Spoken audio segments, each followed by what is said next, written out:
ಬಸವಣ್ಣನೇ ತಾಯಿ, ಬಸವಣ್ಣನೇ ತಂದೆ, ಬಸವಣ್ಣನೇ ಪರಮ ಬಂಧು ಎನಗೆ ವಸುದೀಶ ಕಪಿಲ ಸಿದ್ಧ ಮಲ್ಲಿಕಾರ್ಜುನ ನಿಮ್ಮ ಹೆಸರಿಟ್ಟ ಗುರು ಬಸವಣ್ಣನಯ್ಯ.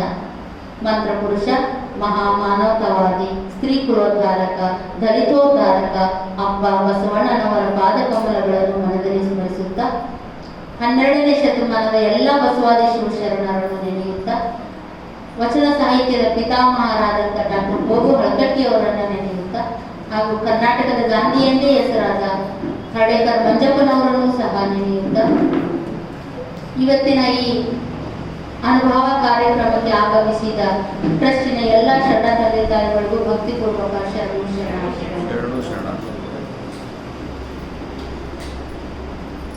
ಇವತ್ತಿನ ವಿಚಾರ ಅಕ್ಕ ಮಹಾದೇವಿ ತಾಯಿಯವರ ಜೀವನ ಮೌಲ್ಯಗಳು. ಕಾರಣ ಮುಂದಿನ ವಾರ ದವನದ ಹುಣ್ಣಿಮೆ, ಅಕ್ಕ ಮಹಾದೇವಿ ತಾಯಿಯ ಜಯಂತಿಯ ನಿಮಿತ್ತವಾಗಿ ಇವತ್ತು ಅಕ್ಕನವರ ಒಂದು ಜೀವನ ಮೌಲ್ಯಗಳನ್ನು ನಾವೆಲ್ಲರೂ ತಿಳಿಯೋಣ. ನಾನು ಈ ವಿಚಾರವನ್ನು ಹೇಗೆ ತಗೊಂಡಿದ್ದೀನಿ ಅಂದರೆ, ಮೊದಲು ಇದ್ದಂಥ ಒಂದು ಸ್ತ್ರೀಯ ಸ್ಥಾನಮಾನ ಹೇಗಿತ್ತು ಅನ್ನೋದನ್ನ ವಿವರಣೆ ನೋಡುತ್ತಾ 12ನೇ ಶತಮಾನದ ಮಹಿಳೆಯವರೆಗೂ ಶರಣೆಯರ ಬರೆವರೆಗೂ ನಾನು ಈ ಒಂದು ವಿಚಾರವನ್ನು ತೆಗೆದುಕೊಂಡು ಬಂದಿದ್ದೀನಿ. ಯಾಕೆಂದರೆ ಅಂತಾರಾಷ್ಟ್ರೀಯ ಮಹಿಳಾ ದಿನಾಚರಣೆ ಅಂತೇಳಿ ಇವಾಗ ಮಾರ್ಚ್ 8 ಆಚರಣೆ ಮಾಡ್ತಾರೆ. ಆದರೆ ನಿಜವಾದ ನಮ್ಮ ಕನ್ನಡದ ಒಂದು ಮಹಿಳಾ ದಿನಾಚರಣೆ ಅಂದರೆ ಅಕ್ಕಮಹಾದೇವಿ ತಾಯಿಯವರ ಜಯಂತಿನೇ ನಾವು ಕನ್ನಡದ ಮಹಿಳೆಯರ ಒಂದು ದಿನಾಚರಣೆ ಅಂತ, ಅಥವಾ ಭಾರತದ ಮಹಿಳೆಯರ ದಿನಾಚರಣೆ ಅಂತ ಸಹ ನಾವು ಕರಿಬಹುದು. ಯಾಕಂದ್ರೆ 12ನೇ ಶತಮಾನದಲ್ಲಿಯೇ ಅಷ್ಟು ಅತ್ಯುನ್ನತವಾದ ಸ್ಥಾನಮಾನವನ್ನು ಏರಿ ಪುರುಷನಷ್ಟೇ ನಾನು ಸಬಲಳು, ಅಷ್ಟೇ ನಾನು ಬಲ್ಲಳು ಅನ್ನೋದನ್ನ ನಮ್ಮ ಎಲ್ಲ ಒಂದು ಜಗತ್ತಿಗೆ ತೋರಿಸಿಕೊಟ್ಟಂತಹ ಒಂದು ಇದು ಸಮಯ ಅಂದ್ರೆ 12ನೇ ಶತಮಾನದ ಒಂದು ಶಿವಶರಣೆಯರು. ನೋಡಿ, ಮೊದಲಿಗೆ ನಾನು ಮೊದಲಿನ ಸ್ಥಿತಿಯನ್ನು ಹೇಳ್ತೀನಿ. ಅಂದ್ರೆ ಶರಣರು ಬಹಳಷ್ಟು ಕಾರ್ಯಗಳನ್ನು ಹಮ್ಮಿಕೊಂಡಿದ್ರು 12ನೇ ಶತಮಾನದಲ್ಲಿ. ಅದರಲ್ಲಿ ಸ್ತ್ರೀ ಸ್ವಾತಂತ್ರ್ಯನು ಒಂದು, ನಮ್ಮ ಶರಣರಿಗೆ ಅದೊಂದು ಸ್ತ್ರೀ ಸ್ವಾತಂತ್ರ್ಯ ಅದು ಒಂದು ಮುಖ್ಯವಾದ ವಿಚಾರ. 12ನೇ ಶತಮಾನದಕ್ಕಿಂತ ಮುಂಚೆ ಒಂದು ಮಹಿಳೆಯ ಸ್ಥಿತಿ, ನಾರಿಯ ಸ್ಥಿತಿ ಹೆಂಗಿತ್ತಂದ್ರೆ ತುಂಬಾ ಶೋಚನೀಯವಾಗಿತ್ತು. ದ್ರಾವಿಡ ಸಂಸ್ಕೃತಿ ಇದ್ದಾಗ, ನಮ್ಮ ಭಾರತದ ಮೂಲ ಏನಂದ್ರೆ ನಾವೆಲ್ಲರೂ ದ್ರಾವಿಡ ಸಂಸ್ಕೃತಿಯವರು. ಈ ದ್ರಾವಿಡ ಸಂಸ್ಕೃತಿ ಇದ್ದಾಗ ಎಲ್ಲ ರೀತಿಯಲ್ಲೂ ಮಹಿಳೆಗೆ ಗೌರವದ ಸ್ಥಾನವನ್ನು ಕೊಟ್ಟಿದ್ರು. ಕುಟುಂಬದಲ್ಲಿ ಒಂದು ಸಮಗ್ರ ಹೊಣೆಗಾರಿಕೆಯನ್ನ ಮಹಿಳೆಯೇ ನಿರ್ವಹಿಸ್ತಾ ಇದ್ರು. ಆನಂತರ ಆರ್ಯ ಸಂಸ್ಕೃತಿಯ ಒಂದು ದಾಳಿಯಿಂದ ನಮ್ಮ ಭಾರತದಲ್ಲಿ ಏನಾಯಿತು, ಪಿತೃ ಪ್ರಧಾನ ಆದಂತ ಒಂದು ಪದ್ಧತಿ ಜಾರಿ ಬಂತು. ಆಗ ಮಹಿಳೆ ಪರಾಧೀನಳಾದಳು. ವೇದ ಉಪನಿಷತ್ತುಗಳ ಕಾಲ, ನಂತರ ವೇದ ಉಪನಿಷತ್ತುಗಳ ಕಾಲದಲ್ಲಿ ಗಾರ್ಗೆ, ಮೈತ್ರೇಯಿ ಅಂತಹ ಕೆಲವಾರು ಆಧ್ಯಾತ್ಮ ವಿದ್ಯೆಯಲ್ಲಿ ಬಹಳ ಬಲಿದರಾಗಿದ್ದರು. ಪುರುಷನ ಸಮಾನವಾದ ಅವಕಾಶಗಳನ್ನು ಅವರು ಆಧ್ಯಾತ್ಮದಲ್ಲಿ ಪಡೆದುಕೊಂಡಿದ್ದರು. ಆದ್ರೆ ಮುಂದೆ ಯಾವಾಗ ಧರ್ಮಶಾಸ್ತ್ರಗಳು ಅಂತ ಹುಟ್ಟಿಕೊಂಡು ಆಮೇಲಿನ ಒಂದು ಮಹಿಳೆಯ ಸ್ಥಾನಮಾನ ಬಹಳಷ್ಟು ಹೀನಾಯವಾಗೋಯ್ತು. ಅನೇಕ ಕಟ್ಟುಪಾಡುಗಳನ್ನ ಮಹಿಳೆಯ ಮೇಲೆ ಹೇರಿ ಆಕಿನ ನಿಯಮ ನಿರ್ಬಂಧಗಳ ಸಂಕೋಲದಲ್ಲಿ ಆಕಿನ ತೊಡಗಿಸ್ಬಿಟ್ರು. ಸ್ತ್ರೀ ಮೋಕ್ಷಕ್ಕೆ ಯೋಗ್ಯಳಲ್ಲ ಅಂತೇಳಿ ಆಗ ತುಂಬಾ ಜಾತಿ ಇತ್ತು. ಅದೇ ದಾರಿಯಲ್ಲಿ ಜೈನ ಧರ್ಮವೂ ಸಹ ಸ್ತ್ರೀಗೆ ಮೋಕ್ಷಕ್ಕೆ ಯೋಗ್ಯಳಲ್ಲ ಸ್ತ್ರೀ ಅಂತೇಳಿ ಅವಳನ್ನು ಸಹ ಹಿಂದಿಡ್ತು. ಹೀಗೆ ಭಾರತದಲ್ಲಿ ಮಹಿಳೆಯ ಬಗ್ಗೆ ಹೇಳ್ತಾ ಮಹಿಳೆಯನ್ನ ಎಷ್ಟು ಅಧೋಗತಿಗೆ ಕಳಿಸಿದ್ರಂದ್ರೆ, ಅವಳು ಆಧ್ಯಾತ್ಮಿಕವಾಗಿ, ಸಾಮಾಜಿಕವಾಗಿ, ಆರ್ಥಿಕವಾಗಿ, ನೈತಿಕವಾಗಿ, ಸಾಂಸ್ಕೃತಿಕವಾದ ಎಲ್ಲ ಅವಕಾಶಗಳನ್ನ ಅವಳ ಮಹಿಳೆಯಿಂದ ಕಿತ್ತುಕೊಂಡು ಅವಳನ್ನ ಇನ್ನಿಷ್ಟು ಕನಿಷ್ಠಳಾಗಿ ಅವಳನ್ನು ಕುಗ್ಗಿಸುವಂತ ಕೆಲಸ ಆ ಒಂದು ಧರ್ಮಶಾಸ್ತ್ರಗಳ ಒಂದು ಹುಟ್ಟಿಕೊಂಡ ಸಂದರ್ಭದಲ್ಲಿ ಆಯಿತು. ಇಂಥ ಅಗೌರವ, ಅವಹೇಳನಕ್ಕೆ ಗುರಿಯಾದಂತ ಆಕೆ ಈ ನಯವಂಚಕ ಸಮಾಜದಲ್ಲಿ ದನಿ ಇಲ್ಲದವಳಾಗಿ, ಅಬಲೆಯಾಗಿ, ಕೀಳರಿಮೆಯನ್ನು ಹುಟ್ಟಿಸಿಕೊಂಡು ಉಸಿರುಗಟ್ಟುವ ವಾತಾವರಣದಲ್ಲಿ ಅವಳು ಜೀವವಿದ್ದ ಶವವಾಗಿ ಅವಳು ಬದುಕೋದನ್ನ ಪ್ರಾರಂಭ ಮಾಡಿದ್ದು. ಅಂತಹ ಒಂದು ಪರಿಸ್ಥಿತಿ ಮಹಿಳೆಗೆ ಇತ್ತು. ಅಂದ್ರೆ ಅವಳು ಜೀವಂತ ಶವ ಅಂದ್ರೆ ಗೊತ್ತಿದೆ, ಅದಕ್ಕೆ ಜೀವ ಇರಲ್ಲ, ಆದ್ರೆ ಜೀವಂತ ಶವ ಅಂದ್ರೆ ಇದ್ದು ಬದುಕಿದ ಹಾಗೆ ಆ ಒಂದು ಮಹಿಳೆಯ ಒಂದು ಸ್ಥಿತಿಗತಿ ಆಗಿನ ಕಾಲದಲ್ಲಿ ಏರ್ಪಟ್ಟಿತ್ತು. ಇಂಥ ಸಂದರ್ಭದಲ್ಲಿ ಹುಟ್ಟಿ ಬಂದಂತ ಶಿವಶರಣರು ಈ ಸ್ತ್ರೀ ಸಮಾಜವನ್ನ ಸಾಮಾಜಿಕ ನ್ಯಾಯದ ಆಧಾರದ ಮೇಲೆ ಕಟ್ಟಲು ಅವರು ಪ್ರಯತ್ನಿಸಿದರು. ಇಂಥ ಸಂದರ್ಭದಲ್ಲಿಯೇ ಬಂದಂತ ಒಂದು ಈ ಶಿವಶರಣರ ಒಂದು ಅದ್ಭುತವಾದ ಒಂದು ಕೆಲಸ ಏನ್ ಮಾಡಿದ್ರೆ ಅಂದ್ರೆ ಮೊಟ್ಟ ಮೊದಲು ಅವ್ರು ಮಾಡಿದ್ದೆ ಸ್ತ್ರೀ ಸ್ವಾತಂತ್ರ್ಯ, ಸ್ತ್ರೀಗೆ ಒಂದು ಸ್ಥಾನಮಾನ ಕೊಡಬೇಕು ಅನ್ನೋದು ಅವರ ಒಂದು ವಿಚಾರ. ಈ ವಿಚಾರದಲ್ಲಿ ಶರಣರು ಕಟ್ಟವಹಿಸಿದಂತ ಒಂದು ಸ್ತ್ರೀ ಸಮಾಜ ಯಾವ ರೀತಿ ಇತ್ತು ಅನ್ನೋದನ್ನ ನಾನು 6 ಅಂಶಗಳಲ್ಲಿ ನಾನು ಹೇಳಲಿಕ್ಕೆ ಇಷ್ಟಪಡ್ತೀನಿ. ಶರಣರು ಕಟ್ಟವಹಿಸಿದ ಒಂದು ಸ್ತ್ರೀ ಸಮಾಜ ಹೇಗಿತ್ತು, ಅಲ್ಲಿ ಶರಣರ 12ನೇ ಶತಮಾನದಲ್ಲಿ ಕಂಡಂತ ಈ ಸ್ತ್ರೀ ಪುರುಷ ಭೇದ ಭಾವ ಇದನ್ನೆಲ್ಲ ನೋಡಿಬಿಟ್ಟು ಅವ್ರ ಮೊದಲ ಪ್ರಯತ್ನ ಏನಂದ್ರೆ ಸ್ತ್ರೀ ಪುರುಷ ಭೇದ ರಹಿತವಾದಂತ ಉಭಯ ಪ್ರಧಾನ ಕುಟುಂಬ ಪದ್ಧತಿಯನ್ನ ಅಸ್ತಿತ್ವಕ್ಕೆ ತರಲು ಅವರು ಪ್ರಯತ್ನಿಸಿದ್ರು. ಅಂದ್ರೆ ಉಭಯ ಪ್ರಧಾನ, ಇಲ್ಲಿ ಸ್ತ್ರೀನೂ ಒಂದೇ ಪುರುಷನು ಒಂದೇ ಸಮನಾದ ಒಂದು ಸ್ಥಾನಮಾನವನ್ನ ತರಬೇಕು ಕುಟುಂಬದಲ್ಲಿ ಅಂತೇಳಿ ಅವರು ಮೊದಲ ಒಂದು ಪ್ರಯತ್ನವನ್ನ ಪಡ್ತಾರೆ. ಮತ್ತೆ ಪ್ರಾಪಂಚಿಕವಾಗಿ ಮತ್ತು ಪಾರಮಾರ್ಥಿಕವಾಗಿ ಎರಡೂ ನೆಲೆಯಲ್ಲಿಯೂ ಸಹ ಆಕೆ ಒಂದು ಮಹಿಳೆ ಸಮಾನವಾದಂತ ಅವಕಾಶಗಳನ್ನ ಆಕೆಗೆ ಒದಗಿಸಬೇಕು, ಆಕೆಗೆ ಬದುಕಲು ಅನುವು ಮಾಡಿಕೊಡ್ಬೇಕು ಅನ್ನೋ ಒಂದು ಮೊಟ್ಟ ಮೊದಲ ಗುರಿ ಒಂದು ಎಲ್ಲ ಶರಣರಿಗೆ ಇತ್ತು. ಅದೇ ರೀತಿ ಇದಕ್ಕೆ ಒತ್ತು ಕೊಟ್ಟಂತ ವಿಚಾರಗಳು ನಮ್ಗೆ ಎಲ್ಲಿ ಸಿಗ್ತಾವಂದ್ರೆ ಶರಣರು ಬದುಕಿದ ಘಟನೆಗಳು, ಅವರ ಜೀವನ ಮೌಲ್ಯಗಳು, ಅವರ ಒಂದು ವಚನಗಳಲ್ಲಿ ಅಭಿವ್ಯಕ್ತಿ ಆದಂತ ಅವರ ಒಂದು ಗುರಿ ಉದ್ದೇಶವನ್ನ ನಾವು ವಚನಗಳನ್ನ ನೋಡಿದಾಗ ಅವರು ಸ್ತ್ರೀ ಸಮಾನತೆಗೆ ಎಷ್ಟೊಂದು ಮಹತ್ವವನ್ನು ಕೊಟ್ಟಿದ್ದರು ಅನ್ನೋದು ನಮಗೆ ತಿಳಿಯುತ್ತೆ. ಅದಕ್ಕೆ ಮೊದಲನೇ ಅಂಶ ಏನಂದ್ರೆ ಆತ್ಮಕ್ಕೆ ಲಿಂಗಭೇದವಿಲ್ಲ ಅನ್ನೋ ಒಂದು ವಿಚಾರವನ್ನ ಹೇಳಿದ್ರು. ಅಂದ್ರೆ ಇದು ಶರಣರು ಘೋಷಿಸಿದಂತ ಸ್ತ್ರೀ ಸಮಾನತೆಯ ಮೊಟ್ಟ ಮೊದಲ ಒಂದು ಮೂಲ ಮಂತ್ರ, ಮೊಟ್ಟ ಮೊದಲ ಮಂತ್ರ ಅನ್ನೋದು ಅಂದ್ರೆ ತಪ್ಪಾಗುವುದಿಲ್ಲ. ಯಾಕಂದ್ರೆ ಶರಣರು ಸಾಕಷ್ಟು ವಚನಗಳಲ್ಲಿ ಒಂದು ಸ್ತ್ರೀ ಪುರುಷರಿಗೆ ಯಾವುದೇ ಭೇದ ಇಲ್ಲ, ಅದು ಆತ್ಮಕ್ಕೆ ಸಂಬಂಧಪಟ್ಟದ್ದು ಅಂತ ಹೇಳಿದ್ದಾರೆ. ಯಾವ ರೀತಿ ಅಂದ್ರೆ ನಾನು ಒಂದಿಷ್ಟು ಉದಾಹರಣೆಗಳನ್ನು ಕೊಡ್ತೀನಿ. ಮೊಲೆ ಮೂಡಿ ಬಂದರೆ ಹೆಣ್ಣೆಂಬರು, ಮೀಸೆ ಕಾಸೆ ಬಂದಡೆ ಗಂಡೆಂಬರು, ನಡಿವೆ ಸುಳಿಗ ಆತ್ಮ ಹೆಣ್ಣು ಅಲ್ಲ ಗಂಡು ಅಲ್ಲ ಕಾಣ ರಾಮನಾಥ ಅಂತೇಳಿ ಜೇಡದಾಸಿನವರು ಒಂದು ವಚನವನ್ನ ಹೇಳ್ತಾರೆ. ಆ ವಚನವನ್ನೇ ಒಂದು ಪುರಸ್ಕಾರ ಮಾಡ್ತಾ ಅಂಬಿಗರ ಚೌಡೇನವರ ವಚನಗಳಲ್ಲಿ, ಚಂದಿಮನಸರ ವಚನಗಳಲ್ಲಿ, ಅಲ್ಲದೆ ಶರಣೆ ಗೊಗ್ಗವಿಯವರ ವಚನದಲ್ಲಿ, ಆದೇಕಿ ಲಕ್ಕಮ್ಮನವರ ವಚನದಲ್ಲಿ ಸಹ ಈ ಒಂದು ದಾಸಿಮಯರ ಈ ಒಂದು ಒಳಗೆ ಸುಳಿವ ಆತ್ಮ ಗಂಡು ಅಲ್ಲ ಹೆಣ್ಣು ಅಲ್ಲ ಅನ್ನೋ ಒಂದು ಭಾವಕ್ಕೆ ಅವರು ಒಂದು ಬೆಂಬಲವನ್ನ ಕೊಡ್ತಾರೆ. ಇನ್ನು ಎರಡನೇ ಅಂಶ ಏನಂದ್ರೆ ಹೆಣ್ಣು ಮಾಯೆಯಲ್ಲ ಅನ್ನೋದ್ರ ಬಗ್ಗೆ ಶರಣರು ಹೇಳಿದ್ರು. ನೋಡಿ, ಆಗಿನ ಕಾಲದಲ್ಲಿ ಒಂದು ಭಾರತೀಯ ಸಂಸ್ಕೃತಿಯಲ್ಲಿ ಏನಾಗಿತ್ತಂದ್ರೆ ಹೆಣ್ಣು ಹೊನ್ನು ಮಣ್ಣು ಇವೆಲ್ಲ ಈ ಮೂರು ಏನಿವು ಮಾಯೆ ಅಂತೇಳಿ ಪರಿಗಣಿಸಿದ್ರು. ಅಂದ್ರೆ ಈ ಮೂರು ಏನಂದ್ರೆ ಒಂದು ಅನರ್ಥಕ್ಕೆ, ಜೀವನವನ್ನ ಅನರ್ಥಕ್ಕೆ ಈಡು ಮಾಡುವಂತವು, ಮೋಕ್ಷ ಸಾಧನೆಗೆ ಅಡ್ಡಿ ಒಡ್ಡುವಂತವು, ಇವುಗಳಿಂದ ಸಾಧಕ ದೂರವಿರಬೇಕು ಅಂತೇಳಿ ಬೋಧಿಸ್ತಾ ಇದ್ರು ಆಗಿನ ಒಂದು 12ನೇ ಶತಮಾನಕ್ಕಿಂತ ಮುಂಚೆ. ಅಂತ ಸಂದರ್ಭದಲ್ಲಿ ಇವುಗಳೆಲ್ಲ ಹೆಣ್ಣನ್ನು ಪ್ರಧಾನವಾಗಿ ಏನಂದ್ರೆ ಮಾಯೆ ಅಂತಲೇ ಭಾವಿಸಿದ್ರು. ಹೇಗೆಂದ್ರೆ ಬಿಟ್ಟೆನೆಂದರೆ ಬಿಡದೆ ಬೆಂಬತ್ತಿ ಕಾಡುವ ದುಷ್ಟ ಶಕ್ತಿ ಹೆಣ್ಣು ಅಂತೇಳಿ ಆಗಿನ ಅಷ್ಟು ಕನಿಷ್ಠ ಮಟ್ಟದಲ್ಲಿ ಇಟ್ಟಿದ್ರು ಆಗಿನ ಒಂದು ಧರ್ಮಶಾಸ್ತ್ರದ ಕಾಲದಲ್ಲಿ. ಇದರಿಂದಾಗಿ ಅವರಿಗೆ ಎಷ್ಟೊಂದು ತೊಂದರೆ ಆಯ್ತಂದ್ರೆ ಪಾರಮಾರ್ಥದ ಒಂದು ಅದನ್ನ ಕುರಿತು ಚಿಂತೆ ಮಾಡೋದಾಗಿರಲಿ ಅಥವಾ ವಿರಕ್ತಿ ಅಥವಾ ನಿವೃತ್ತಿ ಮಾರ್ಗವನ್ನು ಅನುಸರಿಸಿ ಅವಳು ಒಂದು ಸಾಧನೆ ಮಾಡಬೇಕು ಆಧ್ಯಾತ್ಮದಲ್ಲಿ ಅನ್ನೋ ಒಂದು ಅವಕಾಶನೇ ಇಲ್ಲದಂತಾಗಿ ಅವಳು ಸಂಪೂರ್ಣ ಕೊಟ್ಟು ಹೋಗಿದ್ಲು ಮಹಿಳೆ. ಇಂಥ ಸಂದರ್ಭದಲ್ಲಿ ಶರಣರು ಮನುಷ್ಯಳನ್ನಾಗಿ ಕಾಣದ ಈ ವಿಷಮ ಸ್ಥಿತಿಯಲ್ಲಿ ಶರಣರು ಮಾಯೆ ಎಂಬ ಪರಿಕಲ್ಪನೆಯ ಬಗ್ಗೆ ತಪ್ಪು ನಂಬಿಕೆಯನ್ನೇ ಒಡೆದು ಹಾಕಿ ಹೆಣ್ಣನ್ನು ಮಾಯೆಯ ಸೆರೆಯಿಂದ ಅವಳನ್ನು ಮುಕ್ತಗೊಳಿಸಿದ್ರು.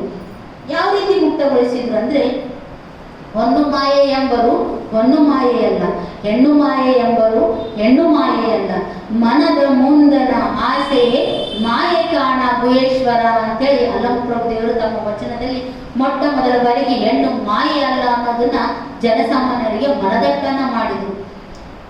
ಆಸೆ ಇಲ್ಲವಾದಾಗ ಮಾಯೆ ಎಂಬುದು ಇಲ್ಲ ಆಗುತ್ತೆ. ಆಸೆ ಇದ್ರೇನೆ ಮಾಯೆ. ಅದಕ್ಕೋಸ್ಕರ ಅರಿಯನೆಂಬ ದ್ವಂದ್ವವ ಮೀರಿದ ಶರಣರಿಗೆ ಮಾಯೆ, ಮರವು, ಅಭಿಮಾನ ಇವ್ಯಾವೂ ಇಲ್ಲ ಅಂತೇಳಿ ಅವತ್ತಿನ ಶರಣರು ಸಾರಿದರು. ಸಮಾಜದಲ್ಲಿ ಹೆಣ್ಣಿನ ಬಗೆಗಿದ್ದ ತಪ್ಪು ಕಲ್ಪನೆಯನ್ನ ತೊಡೆದು ಹಾಕಿ ಅವಳನ್ನು ಪುರುಷನಂತೆ ಒಂದು ಜೀವ ಎಂಬ ಒಂದು ಹಿತಕರವಾದಂತ ಒಂದು ವಾತಾವರಣವನ್ನು ಶರಣರು 12ನೇ ಶತಮಾನದಲ್ಲಿ ಸೃಷ್ಟಿ ಮಾಡಿದರು. ನೋಡಿ ಎಷ್ಟು ತದ್ವಿರುದ್ಧವಾದದ್ದು. ಇದು ಯಾವ ರೀತಿ ಶರಣರು ಅಂದ್ರೆ ಸಮುದ್ರದ ಅಲೆಗಳಿಗೆ ವಿರುದ್ಧವಾಗಿ ಈಜುವಂತ ಒಂದು ಪರಿಸ್ಥಿತಿ. ಹೆಣ್ಣನ್ನ ಮಾಯೆ ಅಂತ ಇಡೀ ಸಮಾಜ ಅದು ಹೇಳ್ಬೇಕಾದ್ರೆ ಹೆಣ್ಣು ಮಾಯೆಯಲ್ಲ ಅಂತ ಹೇಳಿ ಅದು ವಿರುದ್ಧವಾಗಿ ಹೆಜ್ಜೆ ಇಡಬೇಕಾದ್ರೆ ಇದು ಅಷ್ಟು ಸಾಮಾನ್ಯವಾದಂತಹ ಒಂದು ಘಟನೆ ಅಲ್ಲ. ಅಷ್ಟು ಅದ್ಭುತವಾದ ಸಾಧನೆಯನ್ನ ಶರಣರು ಹೆಣ್ಣು ಮಕ್ಕಳಿಗೋಸ್ಕರ ನಮಗೆ ಮಾಡಿಕೊಟ್ಟಿದ್ದಾರೆ. ಅದಕ್ಕೆ ಸ್ತ್ರೀ ಕುಲೋದ್ಧಾರಕ ಅಂತ ಹೇಳಿ ನಾವು ಅಪ್ಪ ಬಸವಣ್ಣರನ್ನ ಸಂಬೋಧಿಸ್ತೀವಿ. ಅದೇ ರೀತಿ ಮೂರನೇ ಅಂಶ, ಹೆಣ್ಣು ಅಸ್ಪೃಶ್ಯಳಲ್ಲ. ಆಕೆಗೆ ಯಾವುದು ಲಿಂಗಭೇದ ಇಲ್ಲ, ಆತ್ಮ ಒಂದೇ ಅಂತ ಹೇಳಿದ್ರು. ಹೆಣ್ಣು ಮಾಯೆಯಲ್ಲ ಅಂತ ಹೇಳಿದ್ರು. ಇನ್ನು ಹೆಣ್ಣು ಅಸ್ಪೃಶ್ಯಳಲ್ಲ ಅಂದ್ರೆ ಈಗ ನೋಡಿ, ಹೆಣ್ಮಕ್ಳಿಗೆ ಒಂದು ನ್ಯಾಚುರಲ್ ನೈಸರ್ಗಿಕ ಕ್ರಿಯೆಯಾದಂತ ಋತುಚಕ್ರ, ಹೆಣ್ಣು ಮಕ್ಕಳಿಗೆ ದೇವರು ಕೊಟ್ಟಂತಹ ಒಂದು ಋತುಚಕ್ರವನ್ನ ಆಗಿನ ಕಾಲದ ಪುರುಷರು ಅದು ಅಪವಿತ್ರ ಅಂತ ಕಲ್ಪಿಸಿ ಅವಳನ್ನ ಈ ವೈದಿಕ ಪರಂಪರೆಯಲ್ಲಿ ಶೂದ್ರರ ಸಾಲಿಗೆ ಸೇರಿಸಲಾಗಿತ್ತು. ಹೆಣ್ಮಕ್ಳನ್ನ ಆಕೆ ಋತುಚಕ್ರಕ್ಕೆ ಒಳಪಟ್ಟಿದ್ದಾಳೆ ಅಂತೇಳಿ ಆ ಒಂದು ವ್ಯವಸ್ಥೆಯಿಂದ ಅವಳಿಗೆ ವೇದ ಜ್ಞಾನಕ್ಕೆ ನಿರ್ಬಂಧ ಇತ್ತು, ಮಂತ್ರ ಪಠಣಕ್ಕೆ ನಿರ್ಬಂಧ ಇತ್ತು, ಯಾವುದೇ ಒಂದು ಶ್ರವಣ ಮತ್ತು ಉನ್ನತ ಧಾರ್ಮಿಕ ಕಾರ್ಯಗಳಲ್ಲಿ ಭಾಗವಹಿಸುವುದಕ್ಕೆ ವಂಚಿತರಾಗಿದ್ದರು. ಹೆಣ್ಣಿನ ಈ ದಯನೀಯ ಸ್ಥಿತಿಯನ್ನ ಕಂಡಂತ ಶರಣರು ಅವಳನ್ನು ಸೂತಕ ಪಾತಕದಿಂದ ಬಿಡುಗಡೆ ಮಾಡಿದರು. ಯಾವ ರೀತಿ ಬಿಡುಗಡೆ ಮಾಡಿದ್ರು ಅಂದ್ರೆ ಅವರು ವಚನಗಳನ್ನ ಹೇಳುವುದರ ಮೂಲಕ ಜನರಲ್ಲಿ ಒಂದು ಜ್ಞಾನವನ್ನ, ಒಂದು ಎಚ್ಚರಿಕೆಯನ್ನ ಕೊಟ್ಟರು. ಯಾವ ರೀತಿ?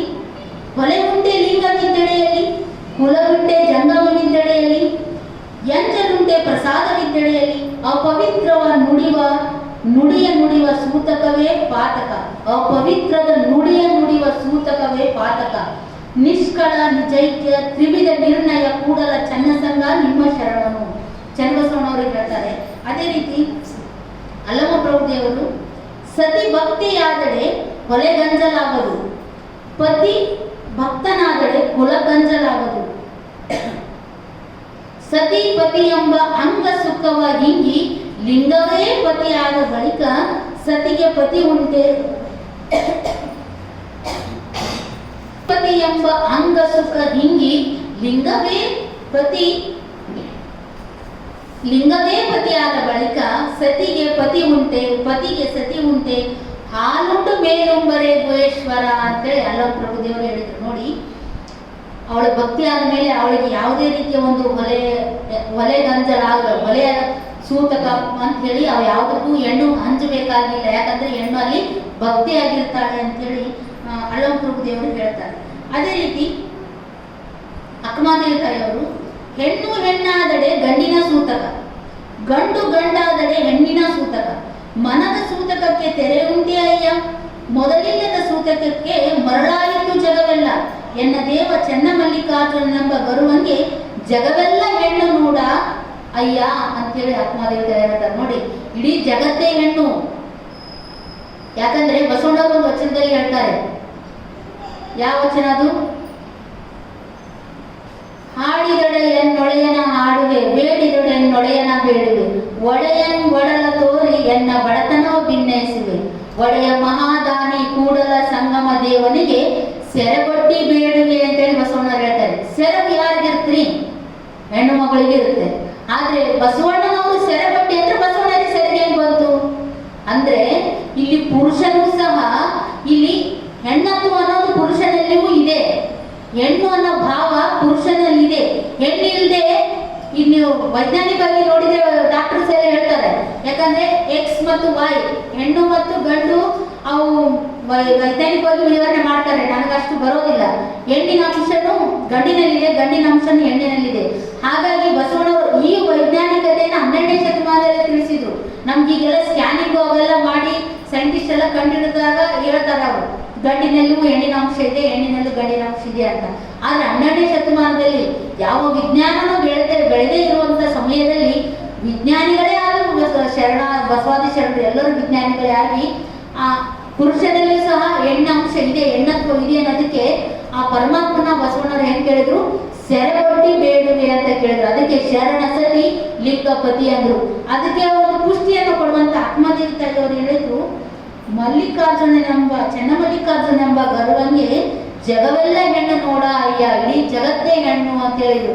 ಇನ್ನೆಲ್ಲಿ ಹೆಣ್ಣು ಕನಿಷ್ಠ, ಅವಳು ಅಸ್ಪೃಶ್ಯಳು ಅಂತೇಳಿ ಅವಳನ್ನ ಹೆಂಗ್ ದೂರಿಡಕ್ ಸಾಧ್ಯ ಅಂತೇಳಿ ಅದಕ್ಕೆ ಒಂದು ಬಲವಾದ ಒಂದು ಪ್ರಯತ್ನವನ್ನ, ಜನಗಳ ಒಂದು ಜ್ಞಾನವನ್ನ, ಒಂದು ಜಾಗೃತಿಯನ್ನು ಮೂಡಿಸುವಂತ ಕೆಲಸವನ್ನ ಬಸವಾದಿ ಶಿವಶರಣರು ಇಲ್ಲಿ ಮಾಡ್ತಾರೆ. ಇನ್ನು ಚನ್ನಬಸವಣ್ಣವ್ರದ್ದು ಒಂದು ವಚನ ಇದೆ, ಭವಿಯ ಮನೆಯಲ್ಲಿ ಭವಿಪಾಕವಲ್ಲದೆ ಭಕ್ತನ ಮನೆಯಲ್ಲಿ ಭವಿಪಾಕವಿಲ್ಲ.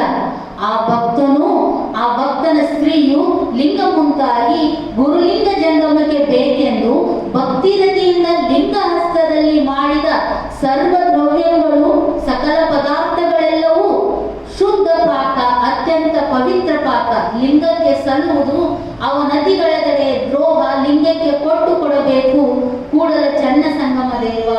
ಈ ವಚನದಲ್ಲಿ ಏನ್ ಹೇಳ್ತಾರೆ ಅಂದ್ರೆ, ಈಗ ಸಾಕಷ್ಟು ನೀವು ನೋಡ್ತೀರಾ, ಯಾರಾದ್ರೂ ಸ್ವಾಮೀಜಿಗಳು ಮನೆಗೆ ಬಂದಾಗ ಅಥವಾ ಯಾವುದೋ ದೊಡ್ಡ ಪಟ್ಟದ ಸ್ವಾಮಿ ಅಂತಾರಲ್ಲ ಅಂತವ್ರು ಬಂದಾಗ ಹೆಣ್ಮಕ್ಳು ನೆರಳು ಬೆಳೆಸ್ಕೊಳಲ್ಲ. ಅವರು ಹೆಣ್ಮಕ್ಳು ಮಾಡಿದ ಅಡಿಗೆ ಊಟ ಮಾಡಲ್ಲ, ಅಷ್ಟು ದೂರ ಇಡ್ತಾರೆ.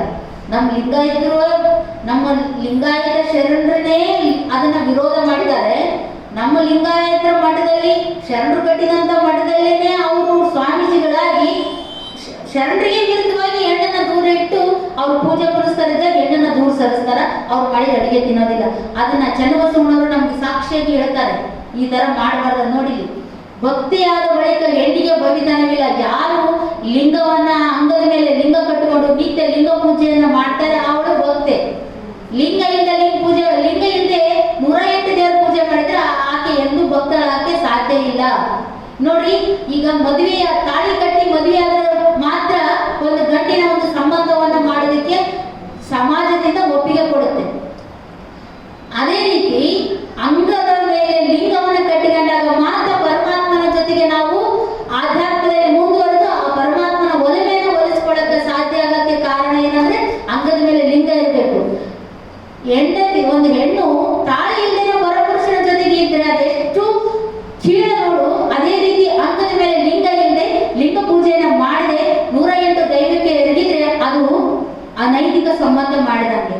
ಅಂತದನ್ನ ನಮ್ಮ ಶರಣರು ಎಷ್ಟು ವಚನಗಳಲ್ಲಿ ಹೇಳಿದ್ದಾರೆ ಅಂದ್ರೆ ಇವತ್ತು ನಾವು ಅದನ್ನ ಅರ್ಥ ಮಾಡ್ಕೋಬೇಕು. ಚನ್ನಬಸವಣ್ಣವರು ಭಕ್ತಿಯಾದ ಬಳಿಕ ಅಂಗದ ಮೇಲೆ ಲಿಂಗವನ್ನ ಕಟ್ಟಿ ಲಿಂಗ ಪೂಜೆಯನ್ನು ಮಾಡಿ, ಭಕ್ತಿಯಾದ ಹೆಣ್ಣಿಗೆ ಭವಿತನವಿಲ್ಲ, ಅವಳು ಭವಿ ಅಲ್ಲ. ಅಂಗದ ಮೇಲೆ ಲಿಂಗ ಇಲ್ಲ ಅಂತಾಗಿ ಭವಿ. ಹಾಗೆ ಮಾಡಿದ ಅಡಿಗೆ ಶುದ್ಧ ಪವಿತ್ರ ಪಾಕ. ನೋಡಿ, ಅಂತ ಭಕ್ತಿ ಮಾಡಿದ ಅಡಿಗೆ ಪವಿತ್ರ ಪಾಕ ಅಂತ ಹೇಳ್ತಾರೆ. ಅದನ್ನ ಆಕೆ ಮುಟ್ಟಾದ ಸ್ತ್ರೀ ಅಂತ, ಅದನ್ನ ನಾವು ಅಡಿಗೆನ ಊಟ ಮಾಡಲಿಲ್ಲ, ಅದು ಅಪವಿತ್ರ, ಗುರುವಿಗೆ ಬಡಿಸಕ್ ಆಗಲ್ಲ ಅಂದ್ರೆ ಅದು ಅನಿಷ್ಟ ರೂಢಿ ಅಂತ. ಅಂತ ಅನಿಷ್ಟ ಪದ್ಧತಿನ ತಳ್ಳಿ ಹಾಕಕ್ಕೆ ಸ್ತ್ರೀಯರಿಗೆ ಒಂದು ಬೆಂಬಲವನ್ನು ಕೊಟ್ಟರು ಬಸವಾದಿ ಶಿವಶರಣರು.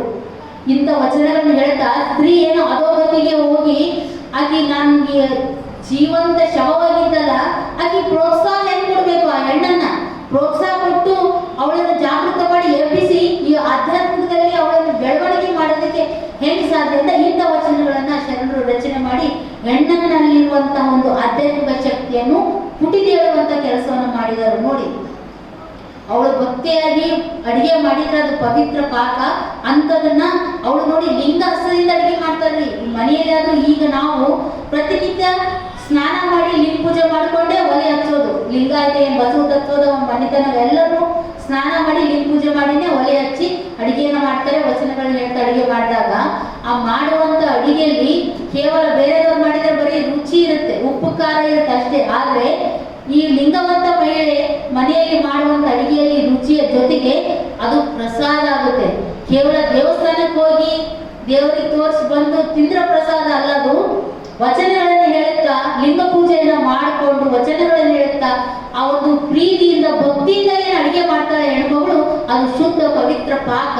ಅದಕ್ಕೆ ಯಾವುದೇ ಮೈಲಿಗೆ ಇಲ್ಲ ಅಂತ ಹೇಳಿ ಚನ್ನಬಸವಣ್ಣವರು ಇಲ್ಲಿ ಈ ಒಂದು ವಚನದ ಮೂಲಕ ಹೇಳ್ತಾ ಹೆಣ್ಣನ್ನ, ಅವಳನ್ನ ಆಧ್ಯಾತ್ಮಿಕ ಶಕ್ತಿ ಅವಳಲ್ಲಿರುವಂತಹ ಒಂದು ಜಾಗೃತ ಮಾಡುವಂತ ಕೆಲಸವನ್ನ ಇಲ್ಲಿ ಶರಣರು ಮಾಡ್ತಾರೆ.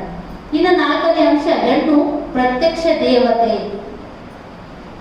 ನೋಡಿ, ಹೆಣ್ಣನ್ನ ಮಾಯ ಸೆರೆಯಿಂದ ಅಸ್ಪೃಶ್ಯತೆಯಿಂದ ಬಿಡಿಸಿದ ಶರಣರು ಹೆಣ್ಣು ಹೆಣ್ಣಲ್ಲ, ಹೆಣ್ಣು ರಕ್ಕಸಿ ಅಲ್ಲ, ಹೆಣ್ಣು ಪ್ರತ್ಯಕ್ಷ ಕಪಿಲ ಸಿದ್ಧ ಮಲ್ಲಿಕಾರ್ಜುನ ಅಂತ ಹೇಳಿ ಅವಳಲ್ಲಿ ದೈವತ್ವವನ್ನ ಕಂಡ್ರು ಬಸವಾದಿ ಶರಣರು. ಅವಳನ್ನ ದೈವತ್ವಕ್ಕೆ ಏರಿಸುವಂತ ಅವಕಾಶವನ್ನ ಶರಣರು ಕೊಟ್ಟರು. ಕಂಡುಕೊಂಡ ಶರಣರು ಆ ಆತ್ಮ ದೇವನಾಗುವಲ್ಲಿ ಸ್ತ್ರೀ ಪುರುಷನೆಂಬ ತೋರಿಕೆಯ ಭೇದಗಳನ್ನ ಅವನ ಅಡ್ಡಿಯಾಗಬಾರದಂತೇಳಿ ಆತ್ಮೋದ್ಧಾರವನ್ನು ಮಾಡುವಂತ ಕೆಲಸವನ್ನ ಶರಣರು ಮಾಡಿದರು. ಅವರ ಆತ್ಮೋದ್ಧಾರಕ್ಕೆ ಏನು ಬಾಗ್ಲ ಹಾಕಿ ಬೀಗ ಹಾಕಿ ಮುದ್ರೆ ಹೊತ್ತು ಬಿಟ್ಟಿದ್ರು ಆಗಿನ ಕಾಲದ ಒಂದು ವೈದಿಕ ಪರಂಪರೆಯ ಒಂದು ಜನ ಎಲ್ಲ. ಅಂತ ಒಂದು ಆತ್ಮೋದ್ಧಾರದ ಮುಚ್ಚಿದ ಬಾಗಿಲನ್ನ ಮುದ್ರೆಯನ್ನ ಹೊಡೆದು ಶರಣರು ಹೊಡೆದು ಆ ಹೆಣ್ಣಿಗೆ ಅರಿವಿನ ಜ್ಯೋತಿರ್ಲಿಂಗದ ದರ್ಶನವನ್ನ 12ನೇ ಶತಮಾನದಲ್ಲಿ ಮಾಡಿದಂತಹ ಒಂದು ಘಟನೆ ಆ ಒಂದು ಶರಣರ ಒಂದು ಚರಿತ್ರೆಯಲ್ಲಿ ನಾವು ಕಂಡುಕೊಳ್ಬಹುದು. ಅಂತ ಬೆಳಕಿನಲ್ಲಿ ನಡೆದಂತಹ ಒಂದು ಮಹಿಳೆ ಮುನ್ನಡೆದು ತನ್ನ ಗುರಿಯನ್ನು ಮುಟ್ಟುವಲು ಪ್ರಯತ್ನವನ್ನ ಪಟ್ಲು.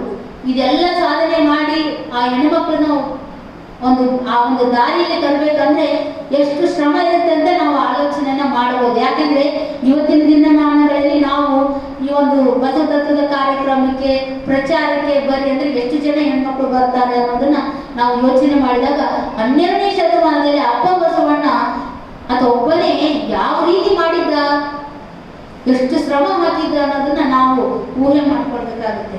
ಇನ್ನು ಗುರು ದೀಕ್ಷೆ, ಲಿಂಗ ಪೂಜೆ, ಪಂಚಾಕ್ಷರ ಪಠಣ, ಜಂಗಮ ದಾಸೋಹ, ಅಷ್ಟಾವರಣ, ಪಂಚಾಚಾರದ ಪಾಲನೆ, ಷಡಸ್ಥಲ ಸಾಧನೆ, ಶಿವಯೋಗ ಸಿದ್ಧಿಗಳಿಂದ ಆಧ್ಯಾತ್ಮ ಅನುಭವದ ತುಟ್ಟ ತುದಿಯ ನೇರಿ ನಿಂತರೂ ಆಗಿನ 12ನೇ ಶತಮಾನದ ಎಲ್ಲ ಮಹಿಳೆಯರು. ಆ ಮಹಿಳೆಯರಿಗೆ ಹೊಸದಾದ ಒಂದು ಹೆಸರನ್ನ ಕೊಟ್ಟರು ಬಸವಾದಿ ಶರಣರು, ಶರಣೆಯರು ಅಂತ ಹೇಳಿಕೊಟ್ರು. ಈ ಒಂದು ಆಧ್ಯಾತ್ಮದ ತುಟ್ಟ ತುದಿಯ ನೇರಿ ನಿಂತ ಒಂದು ಮಹಿಳೆಯರಿಗೆ ಶರಣೆಯರು ಅಂತ ಹೇಳಿ ಹೆಸರನ್ನ ಆಗಿನ ಶರಣರೆಲ್ಲ ಕೊಟ್ಟರು. ಅದಕ್ಕೆ ನಮಗೆ ಸಂಶೋಧನೆ ಮೂಲಕ ಸಿಕ್ಕಂತಹ 12ನೇ ಶತಮಾನದ ಒಂದು ಶರಣೆಯರಂದ್ರ ಕೇವಲ 35 ಜನ ಶರಣೆಯರು ಮಾತ್ರ ಸಿಕ್ಕಿದ್ದಾರೆ. ಇನ್ನೂ ಸಾಕಷ್ಟು ತುಂಬಾ ಇರ್ಬೋದು, ಆದ್ರೆ ನಮಗೆ ದೊರೆತಂತ ಶರಣೆಯರು 35 ಜನ ಶರಣೆಯರು. ಇಂತಹ ಒಂದು ಮಹಿಳೆಯರು ಯಾವ ರೀತಿ ಬೆಳೆದಿದ್ರು ಅನ್ನೋದಕ್ಕೆ ಶರಣೆಯರು ರಚನೆ ಮಾಡಿದಂತಹ ಒಂದು ವಚನಗಳ ಮೂಲಕ ನಾವು ಅವರು ಬೆಳೆದು ಬಂದ ರೀತಿಯ ಬಗ್ಗೆ ನಾವು ಇಲ್ಲಿ ಅರ್ಥ ಮಾಡ್ಕೊಳ್ಬೇಕಾಗಿದೆ. ಇದೆಲ್ಲ ನಾ ಯಾಕೆ ಹೇಳ್ತಾ ಇದ್ದೀನಿ ಅಂದ್ರೆ ಅಕ್ಕ ಮಾಧವಿ ತಾಯಿ ಇದು ಮಹಿಳಾ ದಿನಾಚರಣೆಯ ಒಂದು ಅಂಗವಾಗಿ ಒಂದು ಸ್ತ್ರೀಯ ಒಂದು ಯಾವ ರೀತಿ ಒಂದು ಪ್ರವರ್ಧಮಾನಕ್ಕೆ ಬಂದು ಅನ್ನೋದಕ್ಕೆ ಕಾರಣಕ್ಕಾಗಿ ನಾನು ಈ ವಚನಗಳನ್ನೆಲ್ಲ ಹೇಳ್ತಾ ಇದ್ದೀನಿ. ಇನ್ನು ಈ ರೀತಿ 35 ಶಿವಶರಣರು ಬರೆದಂತ ಒಂದು ವಚನಗಳನ್ನು ನೋಡಿದಾಗ ಆ ತಾಯಿಯನ್ನು ಎಷ್ಟು ಚೆನ್ನಾಗಿ ಒಂದು ಬೆಳೆದಿದ್ರು ಆಧ್ಯಾತ್ಮದಲ್ಲಿ ಅನ್ನೋದಕ್ಕೆ ನಾವು ನೋಡ್ಬೋದು. ಅಡಕದಲ್ಲಿ ಲಿಂಗಮ್ಮ ತಾಯಿಯವರ ವಚನ, ಕನಿಷ್ಠದಲ್ಲಿ ಹುಟ್ಟಿದೆ ಉತ್ತಮದಲ್ಲಿ ಬೆಳೆದೆ, ಸತ್ಯ ಶರಣರ ಪಾದ ಬಿಡಿದೆ, ಆ ಶರಣರ ಪಾದ ಬಿಡಿದು ಗುರುವ ಕಂಡೆ, ಲಿಂಗವ ಕಂಡೆ, ಜಂಗಮವ ಕಂಡೆ, ಪಾದೋದಕವ ಕಂಡೆ, ಪ್ರಸಾದವ ಕಂಡೆ, ಇಂತಿವರ ಕಂಡೆನ್ನ ಕಂಗಳ ಮುಂದಣ ಕತ್ತಲೆ ಹರಿಯಿತ್ತು, ಇಂತಿವರ ಕಂಡೆನ್ನ ಕಂಗಳ ಮುಂದಣ ಕತ್ತಲೆ ಹರಿಯಲೊಡನೆ ಮಂಗಳದ ಮಹಾ ಬೆಳಗಿನೊಳ ಗೋಲಾಡಿ ಸುಖಿಯಾದೆನೆಯ್ಯ ಅಪ್ಪಣ್ಣ ಪ್ರಿಯ ಚನ್ನ ಬಸವಣ್ಣ. ಈ ವಚನವನ್ನು ಓದಿದ್ರೆ ಇದು ಕನ್ನಡದಲ್ಲೇ ಇದೆ, ಅರ್ಥ ಮಾಡ್ಕೋಬಹುದು. ಈ ವಚನದ ಮೂಲಕ ಆವತ್ತಿನ ಪರಿಸ್ಥಿತಿ ನೋಡಿ, ಕನಿಷ್ಠದಲ್ಲಿ ಹುಟ್ಟಿ ಉತ್ತಮದಲ್ಲಿ ಬೆಳೆದಂತ ಒಂದು ಯಾವ ಹೆಣ್ಣು ಬೆಳೆದ್ರು ಸತ್ಯ ಶರಣರ ಪಾದ ಹಿಡಿದು ಬೆಳೆದೆ ಅಂತೇಳಿ ಅಡಪದ ಲಿಂಗಮ್ಮ ತಾಯಿಯವರು ಈ ವಚನದಲ್ಲಿ ಹೇಳ್ತಾರೆ.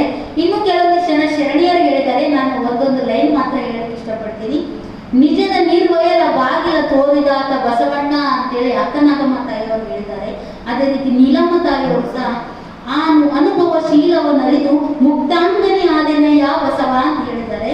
ಅದೇ ರೀತಿ ಗಂಗಾಂಬಿಕೆ ತಾಯಿಯವರು ಪರಶಿವಮೂರ್ತಿ ಸಿದ್ದರಾಮಯ್ಯನ ಪಾದೋದಕಕೊಂಡು ಪರವಸ್ತು ನಾನಾದೆ ಅಂತ ಹೇಳಿದ್ದಾರೆ. ಈ ರೀತಿಯಲ್ಲಿ ತಾವು ಕನಿಷ್ಠದಿಂದ ಉತ್ತಮವಾದಂತ ಒಂದು ಮಾರ್ಗ ಯಾವ ರೀತಿ ಬಂದ್ವಿ ಅನ್ನೋದು ಸಹ ಶರಣೀಯರು ಈ ರೀತಿ ವಚನಗಳಲ್ಲಿ ಇನ್ನೂ ಸಾಕಷ್ಟು ವಚನದಲ್ಲಿ ಇದ್ದಾವೆ. ನಾನು ಕೆಲವೊಂದಿಷ್ಟು ವಚನಗಳನ್ನು ಮಾತ್ರ ಇಲ್ಲಿ ನಮೂದಿಸಿದ್ದೀನಿ.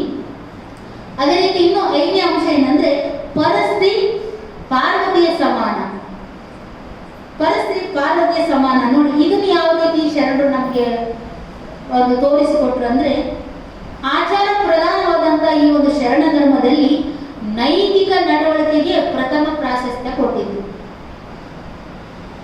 ಶರಣರು ಹೆಂಗಿರ್ಬೇಕು, ನೈತಿಕತೆಯ ನಡವಳಿಕೆಯಲ್ಲಿ ಇರಬೇಕು ಅನ್ನೋದನ್ನ ಅದನ್ನು ಸಹ ಒಂದು ಶರಣರು ನಮಗೆ ತಿಳಿಸ್ಕೊಡ್ತಾರೆ.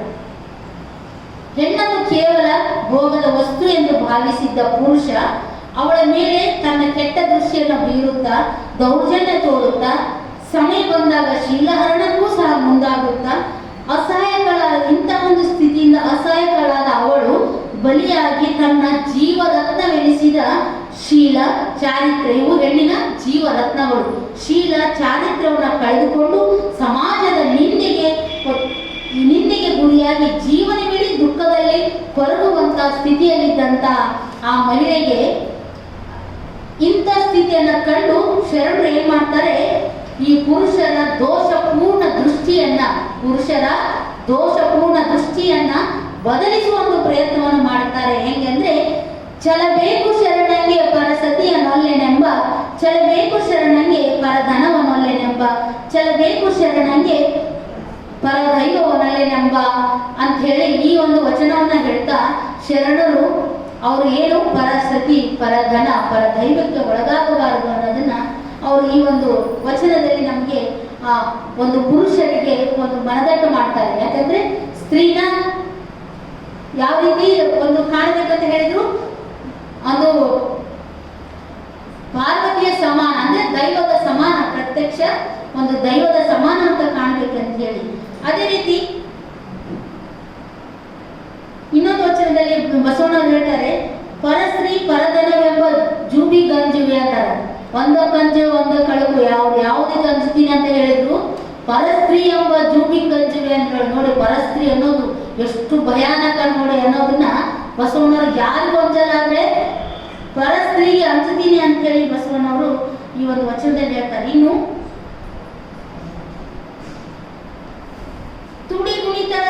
ತುಡಿಗುಣಿತನದಲ್ಲಿ ಪರವಧುವ ನೋಡುವ ಸರಸ ಬೇಡ ಕಾಣಿನನ್ನ ನೋಡಲಾಗದು ನುಡಿಸಲಾಗದು ಪರಸತಿಯ ತಗರ ಬೆನ್ನಲ್ಲಿ ಹರಿವ ಸೊಣಗನಂತೆ ಬೇಡ ಕಾಣಿರೋ ಒಂದಾಸೆಗೆ ಸಾವಿರ ವರ್ಷ ನರಕದಲ್ಲಿಕ್ಕುವ ಕೂಡಲ ಸಂಗಮ ದೇವ.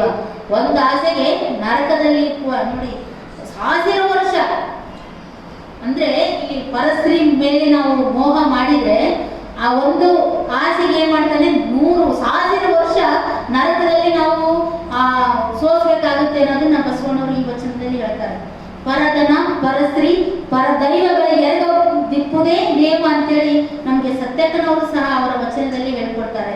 ಇನ್ನು ಶಿವಲಿಂಗ ಮಂಚಣ್ಣನವರು ಪರಸ್ತ್ರೀಯರ ಕೂಡದಿಪ್ಪುದೇ ಶೀಲ ಹೇಳ್ತಾರೆ. ಇನ್ನು ಸಕಲೇಶ ಮಾದರಸರು ಅಂಗನಿಯರ ಸಂಗವ ತೊರೆದರೆ ಶೀಲವಂತ ಅಂತೇಳಿ ಹೇಳ್ತಾರೆ ಅವರ ವಚನದಲ್ಲಿ.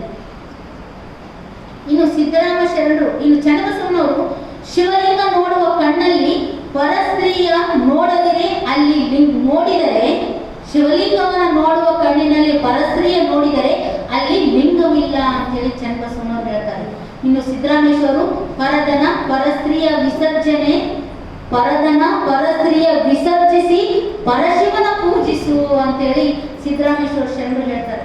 ಈ ರೀತಿಯಾಗಿ ಇನ್ನೂ ಸಾಕಷ್ಟು ಜನ ಶರಣರು ಈ ಒಂದು ಪುರುಷರಿಗೆ ಒಂದು ಸ್ತ್ರೀಯನ್ನ ಯಾವ ರೀತಿ ಗೌರವದಿಂದ ನೋಡಬೇಕು ಅನ್ನೋದನ್ನ ನಮ್ಗೆ ಈ ಒಂದು ಸಾಕಷ್ಟು ವಚನಗಳಲ್ಲಿ ನಮ್ಗೆ ತಿಳಿಸಿಕೊಡ್ತಾರೆ. ಇನ್ನು ಹೆಣ್ಣನ್ನ ತಾಯಿಯ ಸ್ವರೂಪದಲ್ಲಿ ನೋಡಬೇಕು ಅಂತ ಸಹ ಇಲ್ಲಿ ನಮ್ಗೆ ಸಾಕಷ್ಟು ವಚನದಲ್ಲಿ ಸಿಗುತ್ತೆ. ಒಂದು ಪರಸತಿ ತಾಯಿಗೆ ಸಮಾನ ಅಂತ ಭಾವಿಸಿ ಅವಳಲ್ಲಿ ಮಾತೃತ್ವವನ್ನು ಅಷ್ಟೇ ನಾವಲ್ಲಿ ನೋಡಿ ಆಕೆಯ ಪಾರ್ವತಿಗೆ ಸಮಾನ ಅಂದ್ರೆ ದೈವತ್ವಕ್ಕೆ ಸಮಾನ ಎಂಬ ಪವಿತ್ರ ಭಾವನೆಯನ್ನ ಇಟ್ಕೋಬೇಕು ಅಂತೇಳಿ ಸಾರಿ ವಚನಗಳಲ್ಲಿ ಹೇಳಿ ಅವತ್ತಿನ ಒಂದು 12ನೇ ಶತಮಾನದಲ್ಲಿ ಆ ಒಂದು ಸ್ತ್ರೀಗೆ, ಒಂದು ಮಹಿಳೆಗೆ, ಒಂದು ನಾರಿಗೆ ಗೌರವವನ್ನು ಕೊಡುವಂತ ಒಂದು ಎತ್ತಿ ಹಿಡಿಯುವಂತ ಕೆಲಸವನ್ನು ಬಸವಾದಿ ಶರಣರು ಮಾಡ್ತಾರೆ. ನಾನು ಮೊದಲಿಗೆ ಹೇಳಿದೆ ನಿಮಗೆ, ಬಸವಾದಿ ಶರಣರು ಕೇವಲ ಒಂದು ಸ್ತ್ರೀ ಪ್ರಧಾನ ಅಂತ ಒಂದು ಕುಟುಂಬದ ವ್ಯವಸ್ಥೆಯನ್ನ ಜಾರಿ ತರಲಿಲ್ಲ, ಅವರು ಉಭಯ ಪ್ರಧಾನ ಅಂತ ಹೇಳಿದೆ. ಅದೇ ರೀತಿ ಇಲ್ಲಿ ಸ್ತ್ರೀ ಒಂದು ಪುರುಷರಿಗೆ ಹೇಗೆ ಒಂದು ನೈತಿಕತೆಯ ಬಗ್ಗೆ ಒಂದು ಪಾಠವನ್ನ ಮಾಡಿದ್ರು ವಚನಗಳ ಮೂಲಕ, ಅದೇ ರೀತಿ ಸ್ತ್ರೀಗೂ ಸಹ ಇಲ್ಲಿ ಶರಣರು ಒಂದು ಪಾಠವನ್ನು ಮಾಡ್ತಾರೆ. ಯಾವ ರೀತಿ ಅಂದ್ರೆ ನೈತಿಕ ಜವಾಬ್ದಾರಿ ಸಮಾಜದ ಮುಖ್ಯ ಘಟಕಗಳಾದ ಸ್ತ್ರೀ ಮತ್ತು ಪುರುಷರಿಬ್ಬರಿಗೂ ಸಮಾನವಾದುದು ಅಂತ ಹೇಳಿ ಅರಿತಂತಹ ಶರಣರು ಇಬ್ಬರಲ್ಲಿಯೂ ಸದಾಚಾರ ಸದ್ಗುಣಗಳು ಅಳವಡಬೇಕೆಂದು ಬಯಸಿದರು. ಯಾವ ರೀತಿ ಬಯಸುವುದಂದ್ರೆ ಪುರುಷರಂತೆ ಸ್ತ್ರೀಯರ ನಡವಳಿಕೆಗಳನ್ನು ನೇರಗೊಳಿಸುವ ನೀತಿಯ ನುಡಿಗಳು ಮೂಡಿ ಬಂದವು. ಅದಕ್ಕೆ ಉದಾಹರಣೆ ಅಂದ್ರೆ ನಾರಿಗೆ ಗುಣವೇ ಶೃಂಗ, ಶೃಂಗಾರ ವಚನದಲ್ಲಿ ಬರುತ್ತೆ. ನಾರಿಗೆ ಗುಣವೇ ಶೃಂಗಾರ, ಪರಮ ಪತಿರೊಳಗೆ ಗಂಡನೊಬ್ಬನೇ ಕಾಣಿರೋ. ಆಮೇಲೆ ಗಂಡನ ಮೇಲೆ ಸ್ನೇಹವಿಲ್ಲದ ಹೆಂಡತಿ, ಲಿಂಗದ ಮೇಲೆ ಭಕ್ತಿ ನಿಷ್ಠೆ ಇಲ್ಲದ ಭಕ್ತ, ಇದ್ದರೇನು ಶಿವ ಶಿವ ಹೋದರೇನು ಅಂತೇಳಿ ಇಲ್ಲಿ ಸಹ ಹೆಣ್ಣಿನ ನೈತಿಕತೆ ಬಗ್ಗೆ ತಿಳಿಸಿಕೊಡ್ತಾರೆ. ಇನ್ನು ಅರಸನ ಕಂಡು ತನ್ನ ಪುರುಷನ ಮರೆದಡೆ ಮರನೇರಿ ಕೈಯ ಬಿಟ್ಟಂತಾಯ್ತಯ್ಯ. ನೋಡಿ ಎಷ್ಟು ಚಂದ ಹೇಳ್ತಾರೆ ನೋಡಿ. ಅರಸನ ಕಂಡು ಪುರುಷನ ಮರೆದ ತನ್ನ ಗಂಡನ ಮರೆತ್ರೆ ಮರನೇರಿ ಕೈಯ ಬಿಟ್ಟಂತಾಯ್ತಯ್ಯ. ಇಹ ಲೋಕಕ್ಕೆ ದೂರ ಪರಲೋಕಕ್ಕೆ ದೂರ ನಮ್ಮ ಕೂಡಲ ಸಂಗಮ ದೇವಯ್ಯ ಜಂಗಮ ಲಿಂಗ ಮುಖಲಿಂಗವಾದ ಕಾರಣ. ಈ ಒಂದು ವಚನದಲ್ಲಿ ಸಹ ಎಷ್ಟು ನೈತಿಕತೆಯ ಒಂದು ಮಹಿಳೆಯತೆ ನಮಗೆ ತಿಳಿಸ್ಕೊಡ್ತಾರೆ ಅಂದ್ರೆ, ಇಲ್ಲಿ ಪತಿವ್ರತೆ ಆದಾಗಿ ತನ್ನ ಪತಿಗೆ ಎಷ್ಟು ಗೌರವ ಕೊಡಬೇಕು, ಎಷ್ಟು ಆಕೆಗೆ ಒಂದು ಸದ್ಭಕ್ತರಾಗಿ ನಡ್ಕೊಳ್ಬೇಕು ಅನ್ನೋದನ್ನ ಇದರಲ್ಲಿ ತಿಳಿಸ್ತಾರೆ.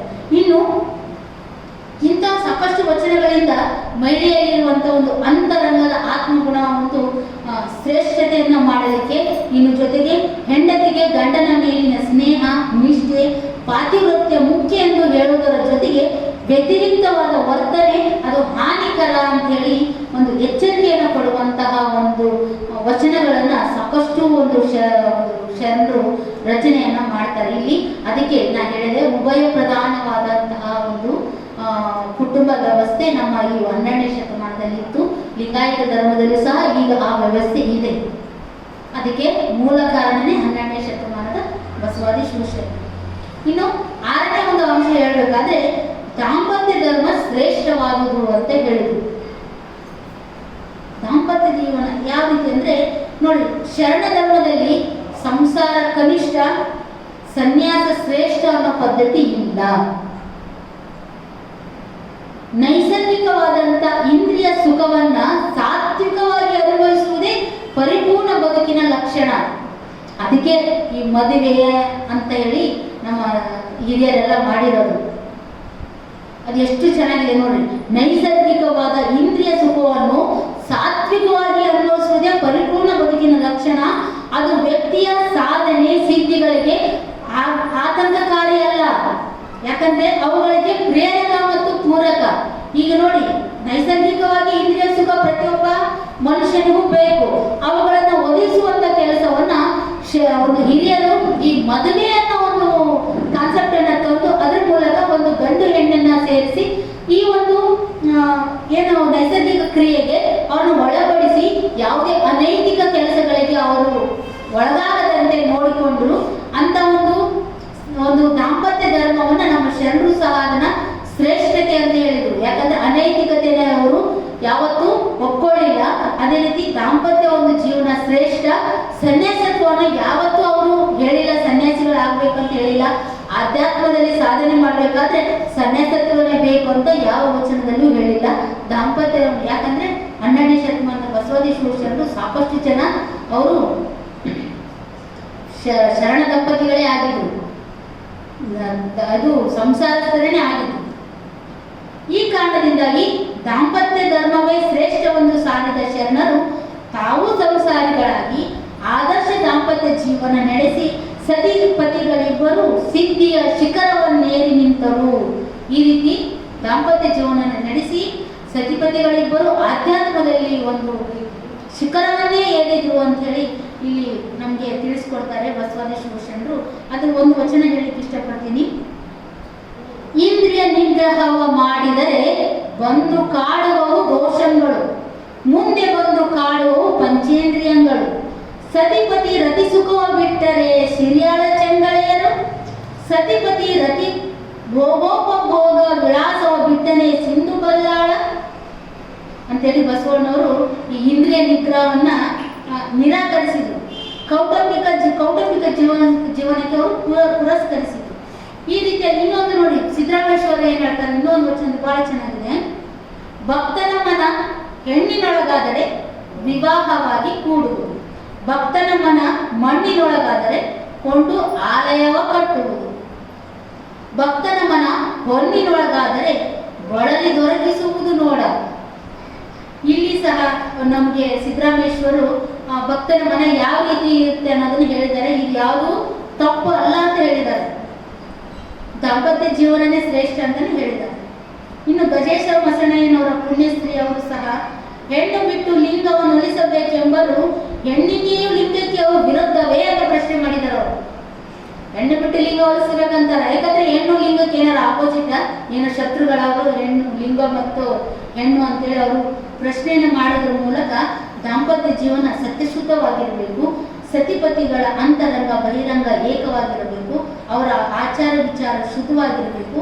ಹಾಗಿದ್ದರೆ ಮಾತ್ರ ಕೌಟುಂಬಿಕ ಜೀವನ ನೆಮ್ಮದಿಯಿಂದ ಇರೋದಕ್ಕೆ ಸಾಧ್ಯ ಆಗುತ್ತೆ ಅಂತ ಹೇಳಿ ಇಲ್ಲಿ ವಿಷಮ ದಾಂಪತ್ಯ ಇದ್ರೆ ಅದೇನಾಗುತ್ತೆ, ಅಮೃತದೋಳು ವಿಷಮ ಬೆರೆಸಿದಂತೆ ಆಗುತ್ತೆ ಅಂತ ಹೇಳಿ ಸಹ ಕೆಲವೊಂದಿಷ್ಟು ವಚನದಲ್ಲಿ ನಮಗೆ ಶರಣರು ಹೇಳ್ತಾರೆ.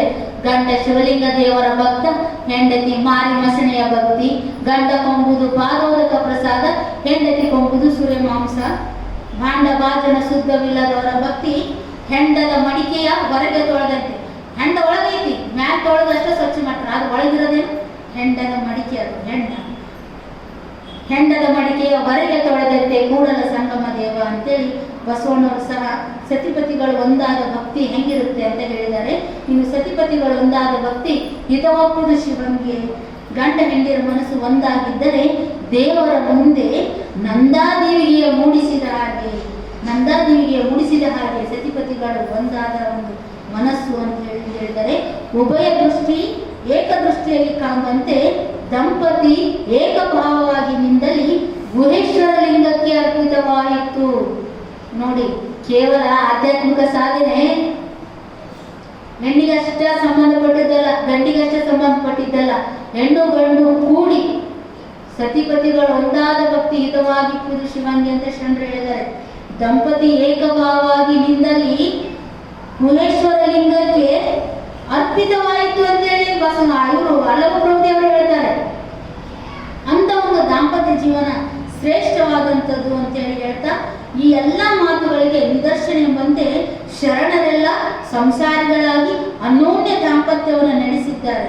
ಸತಿಪತಿಗಳೊಂದಾಗಿ ಶಿವನಿಗೆ ಹಿತವಾದ ಭಕ್ತಿಯನ್ನ ಅರ್ಪಿಸಿದ್ದಾರೆ. ಯಾಕಂದ್ರೆ ಅವರ ಜೀವನ ಮೌಲ್ಯಗಳನ್ನು ನೋಡಿದ್ರೆ, ಅವರ ಜೀವನವನ್ನು ನೋಡಿದ್ರೆ ನಮಗೆ ಇದರಿಂದ ತಿಳಿದು ಬರುತ್ತೆ. ಇಂಥ ಒಂದು 6 ಅಂಶಗಳಲ್ಲಿ 12ನೇ ಶತಮಾನದಲ್ಲಿ ಬಸವಾದೇಶ್ವರ ಶರಣರು ಮಹಿಳೆಯನ್ನ ಪ್ರೋತ್ಸಾಹಿಸಿ ಎಚ್ಚರಗೊಳಿಸಿ ವಚನ ಸಾಹಿತ್ಯವನ್ನು ರಚಿಸುವಂತಹ ಮಟ್ಟಿಗೆ ಅವರನ್ನ ಬೆಳೆಸಿದ್ರು, ಅವರಿಗೆ ಜ್ಞಾನವನ್ನು ಕೊಟ್ಟರು. ಅಂತ ಒಂದು ಶರಣೆಯರಲ್ಲಿ 35 ಶರಣರದ್ದು ನಾನು ಆಗಲೇ ಹೇಳಿದೆ. ಅದೇ ರೀತಿಯಲ್ಲಿ ನೋಡಿ, ಈಗ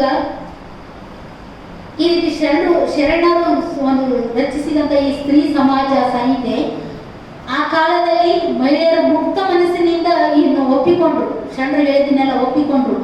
ಈ ರೀತಿ ಒದಗಿ ಬಂದಂತ ಒಂದು ಅಪೂರ್ವ ಒಂದು ಸಮಯವನ್ನ ಅವರು ಮಹಿಳೆಯರು ಏನ್ ಮಾಡಿದ್ರು, ಅದನ್ನು ಸದುಪಯೋಗ ಪಡಿಸಿಕೊಂಡು ಅವರು ಶರಣರ ಅನುಭವದಲ್ಲಿ ಅದನ್ನ ತಿಳ್ಕೊಂಡು ಅವರು ಸಹ ವಚನ ಸಾಹಿತ್ಯವನ್ನ ರಚನೆ ಮಾಡ್ತಾ ಅವರು ಎಷ್ಟು ಮಟ್ಟಿಗೆ ಬೆಳೆದ್ರಂದ್ರೆ ತಾವೇ ಸ್ವಂತ ವಚನಗಳನ್ನ ರಚನೆ ಮಾಡುವಷ್ಟರ ಮಟ್ಟಿಗೆ ಅವರು ಜ್ಞಾನವನ್ನ ಸಂಪಾದನೆ ಮಾಡಿದ್ರು.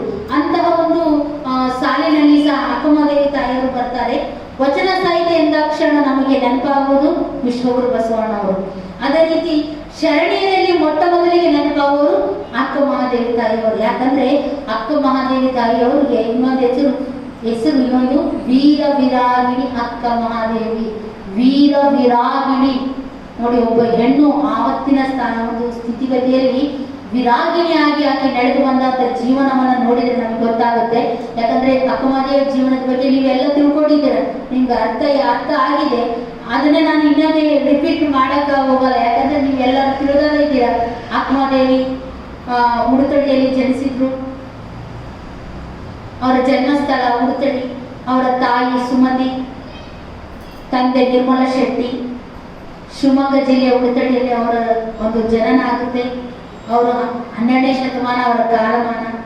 ಇನ್ನು ಅವರಲ್ಲಿ ಅವರ ಒಂದು ಸೌಂದರ್ಯಕ್ಕೆ, ಬಾಹ್ಯ ಸೌಂದರ್ಯಕ್ಕೆ ಮಾರುವುದಂತಹ ಒಬ್ಬ ರಾಜ ಕೌಶಿಕ ನನ್ನನ್ನು ಮದುವೆ ಆಗು ಅಂತೇಳಿ ಆಕಿನ ಅರಮನೆಗೆ ಕರ್ಕೊಂಡು ಹೋಗ್ತಾರೆ. 3 ಷರತ್ತನ್ನು ವಿಧಿಸಿ ಅಕ್ಕಮಹಾದೇವಿ, ಈ 3 ಷರತ್ತನ್ನ ನೀನು ದಾಟಲಿಲ್ಲ ಅಂದ್ರೆ ನಾನೇನು ಮದುವೆ ಆಗ್ತೀನಿ ಅಂತ ಹೇಳಿ ಅರಮನೆಗೆ ಹೋಗ್ತಾರೆ. ಕೆಲವೊಂದಿಷ್ಟು ಗ್ರಂಥಗಳಲ್ಲಿ ಮದುವೆ ಮಾಡಿಕೊಂಡ್ರು ಅಂತಿದೆ, ಆದರೆ ಅಕ್ಕಮಹಾದೇವಿ ತಾಯಿಯವರು ಮದುವೆ ಮಾಡಿಕೊಂಡಿಲ್ಲ. 3 ಷರತ್ತನ್ನ ವಿಧಿಸಿ ಅವರು ಹೋಗ್ತಾರೆ. ಆ 3 ಷರತ್ತನ್ನ ಆ ಕೌಶಿಕ ಮಹಾರಾಜ ಮುರಿದು ಬಿಡ್ತಾರೆ.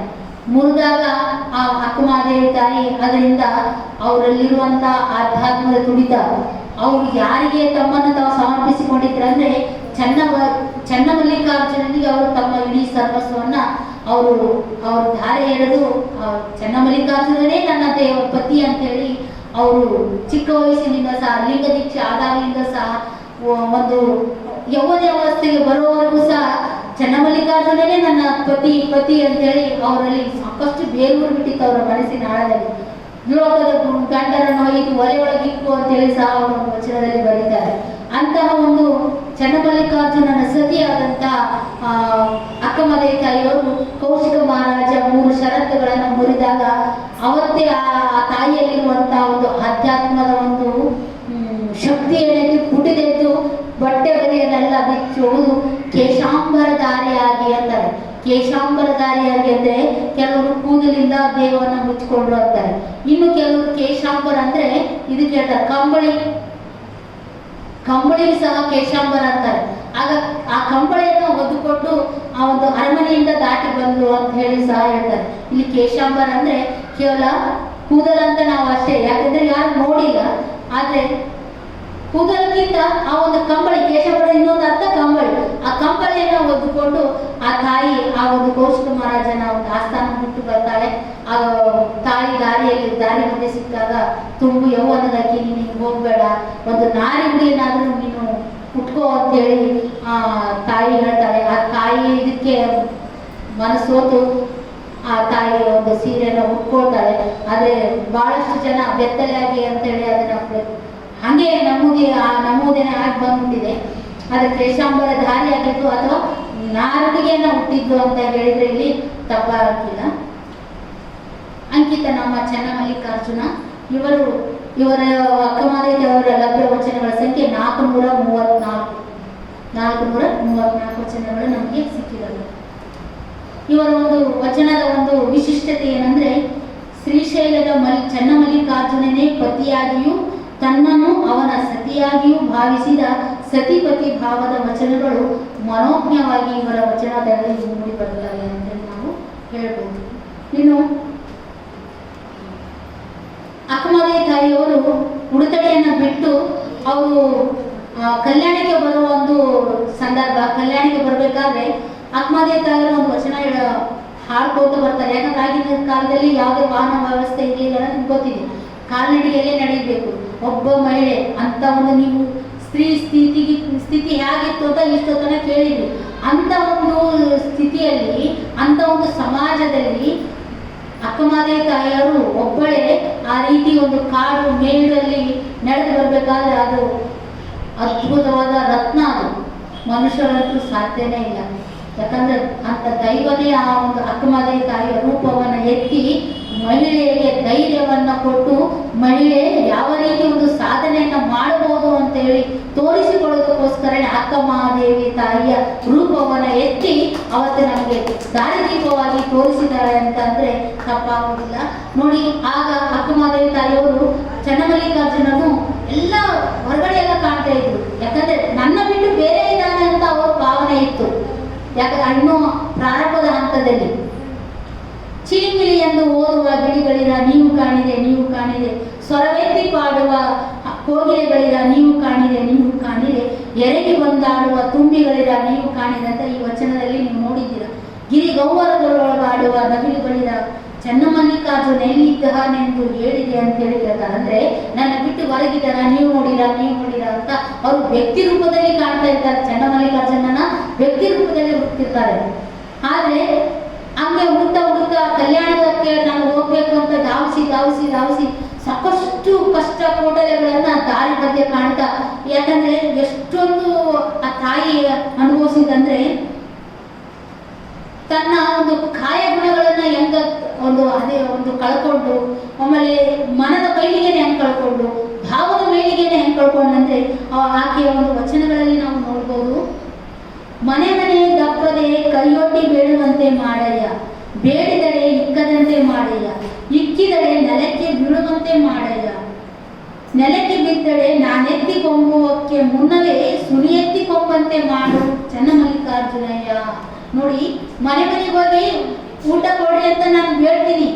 ಬೇಡಿದಾಗ ನಡಿ ನಡಿ ಅನ್ಬೇಕು, ನೀಡಬಾರ್ದು. ಬೇಡಿದ್ರೆ ನಡಿ ಅನ್ಬೇಕು. ಬೇಡಿದರೆ ಇಕ್ಕದಂತೆ ಮಾಡಯ್ಯ.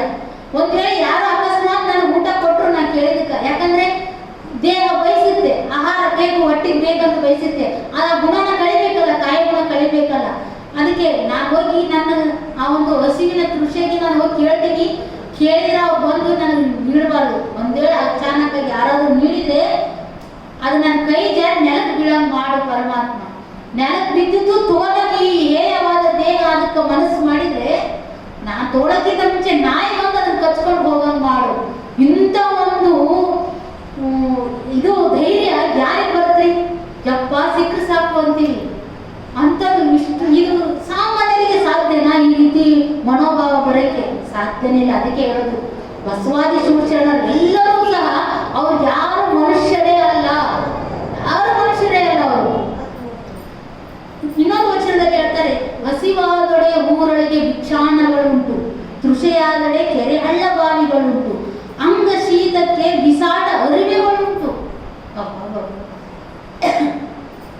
ಶಯನಕ್ಕೆ ಹಾಳು ದೇಗುಲಗುಂಟು, ಚನ್ನಮಲ್ಲಿಕಾರ್ಜುನಯ್ಯ ಆತ್ಮ ಸಂಗಾತಕ್ಕೆ ನೀನೆನಗುಂಟು. ನೋಡಿ, ಹಸಿವಾದ್ರೆ ಊರೊಳಗೆ ಭಿಕ್ಷಾನ್ನಗಳುಂಟು, ಭಿಕ್ಷೆ ಬೇಡ್ತೀನಿ. ತೃಷೆ ಆದ್ರೆ ಕೆರೆ ಹಳ್ಳ ನೀರು ಕುಡಿತೀನಿ. ಅಂಗ ಶೀತಕ್ಕೆ ಬಿಸಾಟ ಅರಿವಿ, ರೋಡ್ ಸೈಡ್ ಬಿದ್ದ ಅರಿವಿ ನಾವು ಟಚ್ ಮಾಡಲ್ಲ. ಯಾರ್ದೇನು ಅರಿವಿ, ಎಂಥವೇನು ಅರಿವಿ ಮುಟ್ಟಬಾರ್ದಂತೀವಿ, ಟಚ್ ಮಾಡಲ್ಲ, ದಾಟಲ್ಲ. ಅಂಥದ್ದು ಅಂಗ ಶೀತ, ಚಳಿ ಆದ್ರ ದಾರಿಯೊಳಗೆ ಬಿದ್ದಂತ ಅರಿವಿನ ಮಾಡಿ ಸುತ್ಕೊಂತೀನಿ ಅಂತ ಅಕ್ಕಮದೇ ತಾಯಿಗೆ ಹೇಳ್ಬೇಕಾದ್ರೆ ಇಂಥ ವೈದ್ಯಕ್ಕೆ ಯಾರಿಗೆ ಬರುತ್ತ್ರಿ? ಅದು ಒಂದು ಹೆಣ್ಣಿಗೆ ಬಂದಿದೆ ಅಂದ್ರೆ ಅದಕ್ಕೋಸ್ಕರ ಅಕ್ಕಮದೇ ತಾಯಿಯರನ್ನ ನಾವು ವೀರ ವಿರಾಗಿಣಿ ಅಂತ ಕರಿತೀವಿ. ಅದಕ್ಕೆ ಮಹಿಳಾ ದಿನಾಚರಣೆ ಅಂದ್ರೆ ಅಕ್ಕಮದೇವಿ ಜಯಂತಿನೇ ನಮಗೆ ಮಹಿಳಾ ದಿನಾಚರಣೆ ಅಂತ ಹೇಳಲಿಕ್ಕೆ ಇಷ್ಟಪಡ್ತೀನಿ.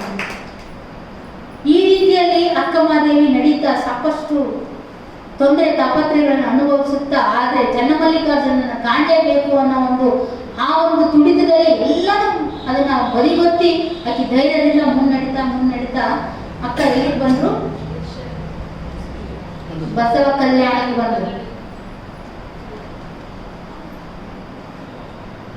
ನೋಡಿ, ಅದನ್ನ ಇನ್ನೊಂದು ವಚನದಲ್ಲಿ ಅಕ್ಕಮದೇವಿ ಹೇಳ್ತಾರೆ, ಚಂದನವ ಕಡಿದು ಕೊರೆದು ತೇದಡೆ ನೊಂದೆನೆಂದು ಕಂಪ ಬಿಟ್ಟಿತ್ತೆ, ತಂದು ಸುವರ್ಣವ ಕಡಿದೊರೆದಡೆ ಬೆಂದು ಕಳಂಕ ಹಿಡಿಯುತ್ತೆ, ಸಂದು ಕಡಿದ ಕಬ್ಬನ್ನು ತಂದು ಗಾಣದಲ್ಲಿಕ್ಕಿ ಅರೆದಡೆ ಬೆಂದು ಪಾಕ ಬಿಡದೆ ಸಕ್ಕರೆಯಾಗಿ ನೊಂದೆನೆಂದು ಸಿಹಿಯ ಬಿಟ್ಟಿತ್ತೆ, ನಾ ಹಿಂದೆ ಮಾಡಿದ ಹೀನಂಗಳೆಲ್ಲವ ತಂದು ಮುಂದುಳಿಹಲು ನಿಮಗೆ ಹಾನಿ ಎನ್ನ ತಂದೆ ಚನ್ನಮಲ್ಲಿಕಾರ್ಜುನಯ್ಯ, ನೀ ಕೊಂದೆಯೂ ಶರಣೆಂಬುದ ಮಾಡೆ. ನೋಡಿ, ನೀ ಎಷ್ಟೇ ಕಷ್ಟ ಕಾರ್ಪಣ್ಯ ಕೊಡು, ಇದು ಧೈರ್ಯವಾಗಿ ಒಂದು ಇದು ವೈರಾಗ್ಯದ ಒಂದು ನಿಲುವು. ನೀನ್ ಏನೇ ಮಾಡು, ಯಾರೇ ಬರಲಿ, ನೀ ಕೊಂದ್ರೂ ನಾನು ನಿನಗೆ ಶರಣ ಅನ್ನೋದು ಬಿಡಲ್ಲ, ನಿನ್ನ ಸೇರಬೇಕನ್ನ ಹಂಬಲ ನಾನು ಬಿಡೋದಿಲ್ಲ ಅಂತೇಳಿ ಈ ವಚನದಲ್ಲಿ ಅವರ ಮನಸ್ಸಿನ ತೀವ್ರತೆ, ಆ ಪರಮಾತ್ಮನನ್ನ ಸೇರುವ ಒಂದು ಆಧ್ಯಾತ್ಮದ ತುಡಿತ, ತುದಿಯನ್ನ ಏರಿದಂತಹ ಒಂದು ಸ್ಥಿತಿ ನಮಗೆ ಈ ಒಂದು ವಚನದಲ್ಲಿ ಗೋಚರ ಆಗುತ್ತೆ. ಈ ರೀತಿ ಹೇಳ್ತಾ ಅಕ್ಕಮದೇವಿ ತಾಯಿಯವರು ಅನುಭವ ಮಂಟಪಕ್ಕೆ ಅಂದ್ರೆ ಬಸವ ಕಲ್ಯಾಣಕ್ಕೆ ಬರ್ತಾರೆ. ಬಸವ ಕಲ್ಯಾಣಕ್ಕೆ ಬಂದ್ರೆ ನಿಮ್ಗೆಲ್ಲ ಗೊತ್ತಾಗಿದೆ, ಬಂದವರ ಓಣೆಯಲ್ಲಿ ಬಂದು ನೆಲೆ ನಿಂತಾರೆ. ಈ ವಿಚಾರ ಅಲ್ಲವ ಪ್ರಭುದೇವರಿಗೆ ಗೊತ್ತಾಗುತ್ತೆ. ನೀವು ಕಿನ್ನರಿ ಬ್ರಹ್ಮಯ್ಯ ಅವರ ಒಂದು ಜೀವನ ಮೌಲ್ಯದಲ್ಲಿ ತಿಳ್ಕೊಂಡಿದ್ದೀರ. ಕಿನ್ನರಿ ಬ್ರಹ್ಮಯ್ಯನವರು ಅಲ್ಲವ ಪ್ರಭುದೇವರು ಪರೀಕ್ಷೆ ಮಾಡಿ ಕರ್ಕೊಂಬ ಅಂತ ಕಳಿಸ್ತಾರೆ. ಆ ಪರೀಕ್ಷೆಯಲ್ಲಿ ಕಿನ್ನರಿ ಬ್ರಹ್ಮಯ್ಯನವರು ಕೆಲವೊಂದಿಷ್ಟು ವಿಚಾರಗಳನ್ನ ಕೇಳ್ತಾರೆ. ಅವರ ವಚನದ ಮೂಲಕನೇ ನಾನು ಹೇಳ್ತೀನಿ.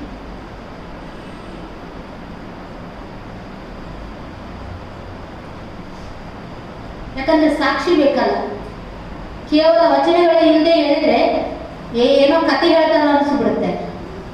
ಅದಕ್ಕೆ ಪ್ರತಿಯೊಂದು ಶರಣರ ಏನು ಜೀವನ ಮೌಲ್ಯ ಐತಿ, ಪ್ರತಿಯೊಂದಕ್ಕೂ ವಚನ ಸಾಹಿತ್ಯವೇ ಸಾಕ್ಷಿ. ಬೇರೆ ಯಾರೋ ಅವ್ರು ಹೇಳಿದಂತೆ ಇವ್ರು ಹೇಳಿದಂತೆ ಯಾವುದೂ ಇಲ್ಲ. ವಚನ ಸಾಹಿತ್ಯವೇ ಅದಕ್ಕೆ ಸಾಕ್ಷಿಯಾಗಿದೆ. ಅಕ್ಕ ಮಾದೇವಿ ತಾಯಿಯವರು ಧ್ಯಾನಾಸಕ್ತರಾಗಿ ಕೂತಿರ್ತಾರೆ. ಆಗ ಕಿನ್ನರಿ ಬ್ರಹ್ಮಯ್ಯನವರು ಬರ್ತಾರೆ. ಬಂದಾಗ ಅಕ್ಕ ಮಾದೇವಿ ತಾಯಿಯವರು ಇಲ್ಲಿ ಕುಳಿತಿದ್ರು. ಅವರಿಗೆ ನೇರವಾಗಿ ಎದುರಿಗೆ, ಸ್ವಲ್ಪ ದೂರದಷ್ಟು ಎದುರಿಗೆ ನಮ್ಮ ಕಿನ್ನರಿ ಬ್ರಹ್ಮಯ್ಯನವರು ಕೂಡ್ತಾರೆ. ಅವರು ಧ್ಯಾನಕ್ಕೆ ಕೂಡ್ತಾರೆ, ಇವರು ಧ್ಯಾನಕ್ಕೆ ಕೂಡ್ತಾರೆ. ಧ್ಯಾನಕ್ಕೆ ಕುಂತಾಗ ಅವರ ಏನಿದು ಆತ್ಮಗಳು ಮಾತಾಡ್ಕೊಳ್ತಾರೆ.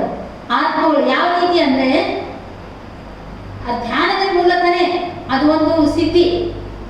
ಆ ಧ್ಯಾನದ ಮೂಲಕನೇ ಒಂದು ಅಕ್ಕ ಮಾದೇವಿ ತಾಯಿಗೆ ಮೆಸೇಜ್ ಅನ್ನು ಕಳಿಸ್ತಾರೆ. ಯಾವ ರೀತಿ ಅಂದ್ರೆ ವಚನದಲ್ಲಿ ಹೇಳ್ತಾರೆ, ಮಸ್ತಕವ ಮುಟ್ಟಿ ನೋಡಿದರೆ ಮನೋಹರ ದಳಿವು ಕಾಣ ಬಂದಿತ್ತು. ಅಕಿನ ಮತ್ತು ಛೇಡಿಸ್ತಾರೆ, ಇಷ್ಟು ಸುಂದರವಾದ ನೀನು ಮಹಿಳೆ, ಇಲ್ಲಿ ಒಬ್ಬರಿಗೆ ಕುಂತಿದಿ, ಬಾ ನನ್ನ ಜೊತೆಗೆ ಅಂತ ಛೇಡಿಸ್ತಾರೆ. ಅದ್ಯಾವುದಕ್ಕೂ ಅಕ್ಕ ಮಾದೇವಿ ತಾಯಿಯವರು ಅದ್ಯಾವುದಕ್ಕೂ ಅವರು ಕೇರ್ ಮಾಡಲ್ಲ. ಯಾಕೋ ಈ ಸಾಕಷ್ಟು ಅನುಭವಿಸಿ ಬಂದಿರ್ತಾರೆ. ಅಲ್ಲಿಗೆ ಎಲ್ಲ ಕಷ್ಟ ಕಾರ್ಪಣ್ಯಗಳನ್ನು ಅನುಭವಿಸಿ ಅವುಗಳನ್ನೆಲ್ಲ ಹಿಂದಿಕ್ಕಿ ಅವುಗಳಿಂದ ಪರಿಶುದ್ಧರಾಗಿ ಇಲ್ಲಿ ಬಂದಿರ್ತಾರೆ. ಮಸ್ತಕವ ಮುಟ್ಟಿ ನೋಡಿದರೆ ಮನೋಹರ ದಳಿವು ಕಾಣ ಬಂದಿತ್ತು. ಮುಖಮಂಡಲವ ಮುಟ್ಟಿ ನೋಡಿದರೆ ಮೂರ್ತಿಯ ಅಳಿವು ಕಾಣ ಬಂದಿತ್ತು. ಕೊರಳ ಮುಟ್ಟಿ ನೋಡಿದರೆ ಗರಳಧರನ ಇರುವು ಕಾಣ ಬಂದಿತ್ತು. ತೋಳುಗಳ ಮುಟ್ಟಿ ನೋಡಿದರೆ ಶಿವನೊಪ್ಪಿಗೆ ಕಾಣ ಬಂದಿತ್ತು. ಶಿವನೊಪ್ಪಿಗೆ ಕಾಣ ಬಂದಿತ್ತು. ಉರಸ್ಥಲವ ಮುಟ್ಟಿ ನೋಡಿದರೆ ಪರಸ್ಥಲದಂಗ ಲೇಪ ಕಾಣ ಬಂದಿತ್ತು. ಬಸಿರ ಮುಟ್ಟಿ ನೋಡಿದರೆ ಬ್ರಹ್ಮಾಂಡವ ಕಾಣ ಬಂದಿತ್ತು. ಗುಹ್ಯವ ಮುಟ್ಟಿ ನೋಡಿದರೆ ಕಾಮದಹನ ಕಾಣ ಬಂದಿತ್ತು. ಮಹಾಲಿಂಗ ತ್ರಿಪುರಾಂತಕ ದೇವ ಮಹಾದೇವಿ ಅಕ್ಕನ ನಿಲುವ ನರೆಯದೆ ಅಳಿವಿ ಕೆಟ್ಟೆನು ಅಂತೇಳಿ ನೋಡಿ. ಇಷ್ಟೆಲ್ಲ ಆ ಪರಿಶುದ್ಧರಾಗಿರುವಂತಹ ಅಕ್ಕ ಮಾದೇವಿ ತಾಯಿಯನ್ನ ನಾನು ಕೆಣಕಿ ಕೆಟ್ಟೆನು ಅಂತ ಹೇಳ್ತಾರ. ಮತ್ತೆ ಬರೀ ಕೆಟ್ಟೆನು ಅನ್ನಿಲ್ಲ, ಮತ್ತೆ ಅದಕ್ಕೆ ಕ್ಷಮೆನು ಕೇಳ್ತಾರ. ಶರಣಾರ್ಥಿ ಶರಣಾರ್ಥಿ ಎಲೆ ನಮ್ಮವ್ವ, ಶರಣಾರ್ಥಿ ಶರಣಾರ್ಥಿ ಕರುಣಾಸಾಗರ ನಿಧಿಯೇ, ದಯಾಮೂರ್ತಿ ತಾಯೇ ಶರಣಾರ್ಥಿ. ನೀ ಮಹಾಲಿಂಗ ತ್ರಿಪುರಾಂತಕ ನೊಡ್ಡಿದ ತೊಡಗು, ಮಹಾಲಿಂಗ ತ್ರಿಪುರಾಂತಕ ನೊಡ್ಡಿದ ತೊಡಗು ನೀವು ಬಿಡಿಸಿದರಾಗಿ ನಿಮ್ಮ ದಯದಿಂದ ನಾನು ಹುಲಿನೆಕ್ಕಿ ಬದುಕಿದೆನು. ಶರಣಾರ್ಥಿ ಶರಣಾರ್ಥಿ ತಾಯೇ. ನೋಡಿ, ಹುಲಿನೆಕ್ಕಿ ಅನ್ನೋ ಶಬ್ದ ಹೇಗಿದೆ ನೋಡಿ. ಹುಲಿ ಅದೇನದು, ಮನುಷ್ಯ ಹೋದಂದ್ರ ತಿಂದು ಬಿಡುತ್ತೆ, ಕಬಳಿಸಿ ಬಿಡುತ್ತೆ ಒಂದೇ ಸಲಕ್ಕ ಹುಳುಂ. ಅಂತ ಹುಲಿನ ನೆಕ್ಕಿ ಬದುಕೋದಂದ್ರೆ, ಹುಲಿನ ಹೋಗಿ ಮನುಷ್ಯ ಹೋಗಿ ನೆಕ್ಕಿದ ಸಾಧ್ಯನಾ? ಅಂದ್ರೆ ಕಿನ್ನರಿ ಬ್ರಹ್ಮಯ್ಯನವರು ಅಕ್ಕ ಮಾದೇವಿ ತಾಯಿನ ಪರೀಕ್ಷೆ ಮಾಡೋದು, ಅವರ ಪರಿಸ್ಥಿತಿ ಹೆಂಗಾದಂದ್ರ ಹುಲಿ ನೆಕ್ಕಿ ಬದುಕಿದೆ ಅಂದ್ರೆ, ನನ್ನ ಕ್ಷಮೆ ಮಾಡಿದೆ, ನಾನು ನಿನ್ನ ಪರೀಕ್ಷೆ ಮಾಡಿದಕ್ಕ ನೀನು ನನಗ ಕ್ಷಮೆ ಮಾಡಿದೆ ಹೊರತು ನನಗೇನು ಮಾಡಲಿಲ್ಲ. ಅದಕ್ಕೆ ನಾನು ಹೆಂಗಾದೆ ಅಂದ್ರ ಹುಲಿನೆಕ್ಕಿ ಬದುಕಿದ್ದೆ, ನನಗ ನೀನು ದಯಾಮೂರ್ತಿಯವ, ನೀನು ಕರುಣಾಸಾಗರ ನಿಧಿ ತಾಯೇ ಅಂತ ಹೇಳಿ ಶರಣಾರ್ಥಿಯನ್ನು ಹೇಳಿ ಅಕ್ಕ ಮಾದೇವಿ ತಾಯಿಯನ್ನ ಅನುಭವ ಮಂಟಪಕ್ಕೆ ಕಿನ್ನರಿ ಬ್ರಹ್ಮಯ್ಯನವರು ಕರ್ಕೊಂಡು ಹೋಗ್ತಾರೆ. ಇಂಥ ಮೈ ನವಿ ಹೇಳುವಂತ ಘಟನೆಗಳು ಇವು ಸುಳ್ಳು ಕಥೆಗಳಲ್ಲ, ನಡೆದಿರೋವು. ಇನ್ನೊಂದಿಷ್ಟೇ,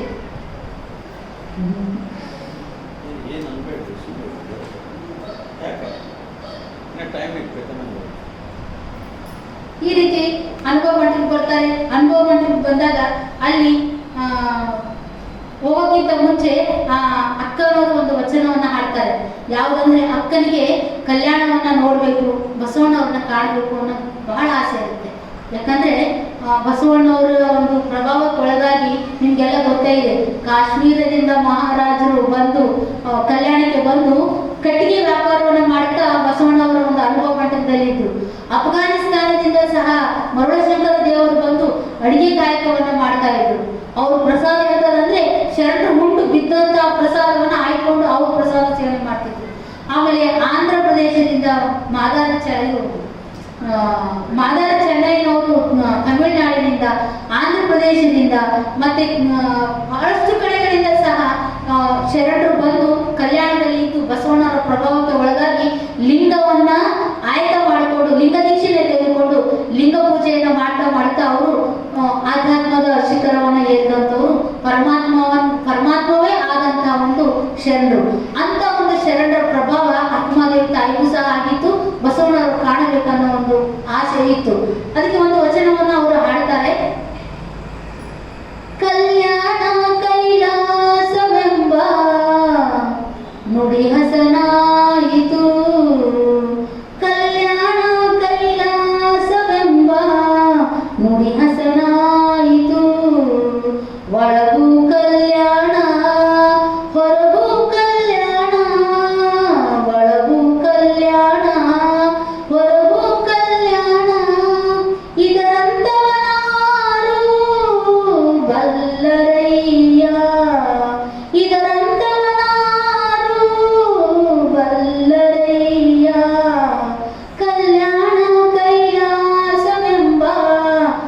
ಹಸನಾಯಿತು.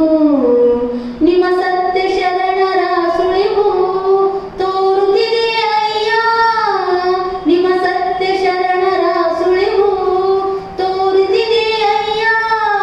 ನಿಮ್ಮ ಶರಣ ಬಸವಣ್ಣನ ಕಾಂಬೆಲೆಂಬ, ನಿಮ್ಮ ಶರಣ ಬಸವಣ್ಣನ ಕಾಂಬೆಲೆಂಬ ತವಕಾಯನಗಾಯಿತು ಕೇಳ ಚನ್ನಮಲ್ಲಿಕಾರ್ಜುನ, ತವಕಾಯನಗಾಯಿತು ಕೇಳ ಚನ್ನಮಲ್ಲಿಕಾರ್ಜುನ.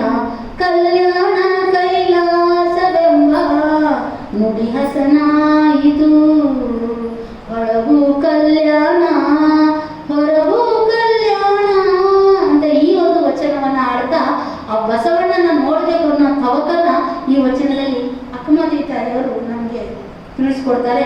ಆಗ ಅನುಭವ ಮಂಟಪಕ್ಕೆ ಬರ್ತಾರೆ. ಅನುಭವ ಮಂಟಪದಲ್ಲಿ ಬಸವಣ್ಣವರು ಆಕೆನ ನೋಡಿದ ತಕ್ಷಣ ಬರಮಾಡಿಕೊಳ್ತಾರೆ. ಯಾವ ರೀತಿ ಬರಮಾಡಿಕೊಳ್ತಾರೆ ಅಂದ್ರೆ, ಇನ್ನೂ ಒಂದು ವಚನ ಹೇಳ್ತಾರೆ ಅಕ್ಕಮಹಾದೇವಿ ತಾಯಿಯವರು, ಕಲ್ಯಾಣವೆಂಬುದು ಇನ್ನಾರಿಗೆ ಹೋಗಬಾರದು, ಹೋಗಬಾರದು ಅಸಾಧ್ಯವಯ್ಯ. ಆಸೆ ಆಮಿಷ ಅಳಿದಂಗಲ್ಲದೆ ಕಲ್ಯಾಣದತ್ತ ಲಡಿರಬಾರದು, ಒಳಬರವು ಶುದ್ಧನಾದಂಗಲ್ಲದೆ ಕಲ್ಯಾಣವು ಹೋಗಬಾರದು. ನೀ ನಾನೆಂಬುದು ಅರಿದಂಗಲ್ಲದೆ ಕಲ್ಯಾಣದ ಒಳಗು ತಿಳಿಯಬಾರದು. ಚನ್ನಮಲ್ಲಿಕಾರ್ಜುನಂ ಒಲಿದು ಉಭಯ ಲಜ್ಜೆ ಅಳೆದರಾಗಿ ಕಲ್ಯಾಣವನ್ನು ಕಂಡು ನಮೋ ನಮೋ ಎಣಿತಿದ್ದೇನು ಅಂತೇಳಿ ಅಕ್ಕಮಹಾದೇವಿ ತಾಯಿ ಹೇಳ್ತಾರೆ. ನೋಡಿ, ಒಳವರ್ಗ ಶುದ್ಧ ಇಲ್ಲಾದವರು, ಆಸೆ ಆಮಿಷವನ್ನು ಅಳಿದೇ ಇರುವಂತವರು ಕಲ್ಯಾಣಕ್ಕೆ ಹೋಗಬಾರದು ಅಂತೇಳಿ ಈ ವಚನದಲ್ಲಿ ತಿಳಿಸ್ಕೊಡ್ತಾರೆ. ಆಗ ಅನುಭವ ಮಂಟಪಕ್ಕೆ ಅಕ್ಕಮಹಾದೇವಿ ತಾಯಿಯವರು ಬಂದಾಗ ಆಗ ಹೇಳ್ತಾರೆ, ಏನಂತ ಹೇಳ್ತಾರೆ ಬಸವಣ್ಣವರು, ಹೆಂಗೂಸಿ ನಂಗವ ನೋಡಿದೆ ಪುರಾತನರು, ಬಾಲತನ ದಂಗವ ನೋಡಿದೆ ಪುರಾತನರು, ಬ್ರಹ್ಮವನ್ನಾಚರಿಸಿ ತನ್ನ ಮರೆತಿಪ್ಪುದ ನೋಡಿದೆ ಲಿಂಗವಂತರು, ತನ್ನಲ್ಲಿ ತಾನು ನಿಶ್ಚಯವಾಗಿ ಭಾಷೆ ಬೀಸರ ಹೋಗದೇ ಇಪ್ಪ ಇರುವು ಕೂಡಲ ಸಂಗಮ ದೇವರಲ್ಲಿ ಅಮ್ಮ ಮಹಾದೇವಿ ಅಕ್ಕಂಗಾಯಿತು ಅಂತೇಳಿ ಬಸವಣ್ಣವರು ಆಕಿನ ಹೊಗಳ್ತಾರೆ. ಹೊಗಳಿದಾಗ ಆಗ ಅಕ್ಕಮಹಾದೇವಿ ತಾಯಿಯವರು ಹೇಳ್ತಾರೆ, ಅರಸಿ ತೊಳಲಿದಳೆಲ್ಲ, ಹರಸಿ ಬಳಲಿದಳೆಲ್ಲ, ಬಯಸಿ ಹೊಕ್ಕಡಿಲ್ಲ, ತಪಸ್ಸು ಮಾಡಿದಳಿಲ್ಲ, ಅದು ತಾನಾಹ ಕಾಲಕ್ಕಲ್ಲದೆ ಸಾಧ್ಯವಾಗದು, ಶಿವನೊಲಿಗಲ್ಲದೆ ಕೈಗೂಡದು. ಚನ್ನಮಲ್ಲಿಕಾರ್ಜುನನ ಒಲಿದನಾಗಿ ನಾನು ಸಂಗನ ಬಸವಣ್ಣನ ಶ್ರೀಪಾದವ ಕಂಡು ಬದುಕಿದೆನ. ನೋಡಿ, ಎಷ್ಟು ದಿನದಿಂದ ಕಾಣಬೇಕಂದೆ, ಆದ್ರೆ ಇವಾಗ ಬಂದಿದೆ, ಕಾಣುವಂತಹ ಸಮಯ ಈಗ ಬಂದಿದೆ. ಅದಕ್ಕೆ ನಾವು ಎಷ್ಟು ಹಂಬಲ ಕಾಣಬೇಕು ನೋಡಬೇಕು ಅಂತ ಎಷ್ಟು ಹಂಬಲದಿಂದ ಬಳಲಿದ್ರೂ ಅದು ಸಾಧ್ಯ ಇಲ್ಲ. ಅದು ತಾನಾಗ ಕಾಲಕ್ಕೆ ಅದು ಆಗುತ್ತೆ, ಅವಾಗೆ ಅದು ಆಗೋಕ್ಕೆ ಸಾಧ್ಯ ಅಂತ ಹೇಳಿ ಈ ಒಂದು ವಚನದಲ್ಲಿ ಚನ್ನಮಲ್ಲಿಕಾರ್ಜುನ ಒಂದು ಅಂಕಿತ ನಾಮದಲ್ಲಿ ಅಕ್ಕಮಹಾದೇವಿ ಅವರು ಹೇಳ್ತಾ ಸಂಗನ ಬಸವಣ್ಣನ ಶ್ರೀಪಾದ ಕಂಡು ಬದುಕಿದೆನು ಅಂತ ಹೇಳ್ತಾರೆ. ಇಷ್ಟು ಹೇಳ್ತಾ ಆ ಒಂದು ಅನುಭವ ಮಂಟಪದಲ್ಲಿ ಅಲ್ಲಮ್ಮ ಪ್ರಭು ಮತ್ತು ಅಕ್ಕಮಹಾದೇವಿ ತಾಯಿಗೆ ಒಂದು ಸಂವಾದ ನಡೆಯಿತು. ಅದು ಅದ್ಭುತವಾದ ಸಂವಾದ, ಆದರೆ ಅದಕ್ಕೆ ಬೇರೆ ಸಮಯ ಬೇಕು. ಈಗ ಅದಕ್ಕೊಂದು ತಾಸು ಬೇಕಾಗುತ್ತೆ, ಆದರೆ ಇದರಲ್ಲಿ ಸೇರ್ಸಕ ಬೇಡ. ಯಾಕಂದ್ರೆ ಈ ಅಕ್ಕಮಹಾದೇವಿಯ ಜೀವನವನ್ನ ನಾನು ಮದುವೆಯಾಗಿ ಬಂದು ಬಸವ ತತ್ವನ ತಿಳ್ಕೊಂಡು ಮೊಟ್ಟ ಮೊದಲು ನೀಡಿದಂತ ಉಪನ್ಯಾಸ ಅಂದ್ರೆ ಇದು ಅಕ್ಕಮಹಾದೇವಿ ತಾಯಿಯ ಜೀವನ. ನಾನು ಮೊಟ್ಟ ಮೊದಲು ಮಾಡಿದ ಉಪನ್ಯಾಸ ಹುಡುಕೋಕಾದ ಮೇಲಂದ್ರೆ ಅಕ್ಕಮಹಾದೇವಿ ತಾಯಿಯವರ ಜೀವನ ಚರಿತ್ರೆ. ಅದರಲ್ಲಿ ನಾನು ಎಷ್ಟು ವಿಷಯ ತಗೊಂಡಿದ್ದೆ ಅಂದ್ರೆ, ಅಕ್ಕನ ತಂದೆ ತಾಯಿಯಿಂದ ಹಿಡಿದು ಆಕಿ ಹುಟ್ಟೋದು, ಸ್ನೇಹಿತರ ಜೊತೆಗಿರೋದು, ಕೌಶಿಕ ಮಹಾರಾಜ ಬರೋದು, ಆಕಿನ ಸೌಂದರ್ಯಕ್ಕೆ ಮರಳಾಗೋದು, ಆಮೇಲೆ 3 ಷರತ್ತು ವಿಧಿಸಿ ಅಲ್ಲಿಗೆ ಹೋಗೋದು, ಅಲ್ಲಿ 3 ಷರತ್ತನ್ನು ಯಾವ ರೀತಿ ಮೀರಿದ ಅನ್ನೋದು, ಅಲ್ಲಿಂದ ಹೆಣ್ಣು ಬಂದು ಮತ್ತು ಅಲ್ಲಮ್ಮ ಸಂವಾದನೂ ತಗೊಂಡಿದ್ದೆ. ಅದ್ರೊಳಗೆ 1 ತಾಸಿನಲ್ಲಿ ಅವತ್ತು ಎಷ್ಟು ಟೈಮ್ ತಗೊಂಡಿದ್ದೆ ಗೊತ್ತಿಲ್ಲ, ಅದಿಷ್ಟು ನಿರರ್ಗಳವಾಗಿ ಒಂದಿದ್ರದ್ದು ಒಂದು ಅಷ್ಟು. ಯಾಕಂದ್ರೆ ನನಗೆ ನಿಧಾನ ಮಾತಾಡೋದೇ ಗೊತ್ತಿಲ್ಲ. ಸ್ಟಾರ್ಟ್ ಆತಂದ್ರೆ ನಿಂತಂದ್ರೆ ನನಗೆ ಏನು ಅನ್ಸುತ್ತಂದ್ರೆ ಅದೇನೋ ತಪ್ಪಾತೇನೋ ಅನ್ಸುತ್ತೆ. ಅದು ನಿಂತಂದ್ರೆ ಓಡ್ತಿರ್ಬೇಕು ಗಾಡಿ. ಅದು ಯಾಕಂದ್ರೆ ಅದು ಸಮಾಧಾನ ಹೇಳ್ಬೇಕು, ಆದ್ರೆ ನನಗೆ ಅದು ಅಭ್ಯಾಸ ಇಲ್ಲ. ಈ ರೀತಿ ಅಲ್ಲಮ್ಮ ಮತ್ತು ಅಕ್ಕ ಮಾತೆ ತಾಯಿ ಸಂವಾದ ಅಂದ ತಕ್ಷಣ ನನಗೆ ಅದು ನೆನಪಾತು. ಆ ಒಂದು ಸಾಕಷ್ಟು ವಚನಗಳಿದ್ದಾವೆ, ಅದನ್ನ ಇನ್ನೊಂದ್ಸಲ ನಾವು ಅದನ್ನ ನೋಡೋಣ. ಅಲ್ಲಿ ಅಲ್ಲಮ ಪ್ರಭುದೇವರ ಒಂದು ಪರೀಕ್ಷೆಗೆ ಒಳಗಾಗಿ ಅವತ್ತು ಮಹಾದೇವಿ ಅಕ್ಕ ಎಲ್ಲರ ಒಂದು ಶರಣೆಯರ ಪ್ರಶಂಸೆಗೆ ಒಂದು ಒಳಗಾಗಿ ಅಕ್ಕ ನಿಜವಾದ ವೀರ ವೈಭಾಗ್ಯ ನಿಧಿ ಅಂತ ಹೇಳಿ ಅವತ್ತು ಅಕ್ಕ ಅಂತ ಎಲ್ಲರ ಅಕ್ಕ ಮಹಾದೇವಿ ಅಕ್ಕ ಅಂತ ಹೇಳಿ ಅವತ್ತು ಅಕ್ಕನ ಬಿರುದನ್ನ ಮಹಾದೇವಿ ತಾಯಿಯವರಿಗೆ ಅಲ್ಲಿರುವಂತ ನೆರೆದಂತ ಎಲ್ಲ ಶರಣರು ಕೊಡ್ತಾರೆ. ಇಷ್ಟು ಅಕ್ಕಮಹಾದೇವಿ ಆ ಒಂದು ಅನುಭವ ಮಂಟಪದಲ್ಲಿ ಇಷ್ಟೆಲ್ಲ ಮಾಡ್ತಾ ಅಲ್ಲಿ ಬಂದ ಮೇಲೆ ಲಿಂಗ ದೀಕ್ಷೆಯನ್ನ ಮರು ಲಿಂಗ ದೀಕ್ಷೆಯನ್ನ ಆ ಅಕ್ಕಮಹಾದೇವಿ ತಾಯಿಯವರು ತಗೋತಾರೆ.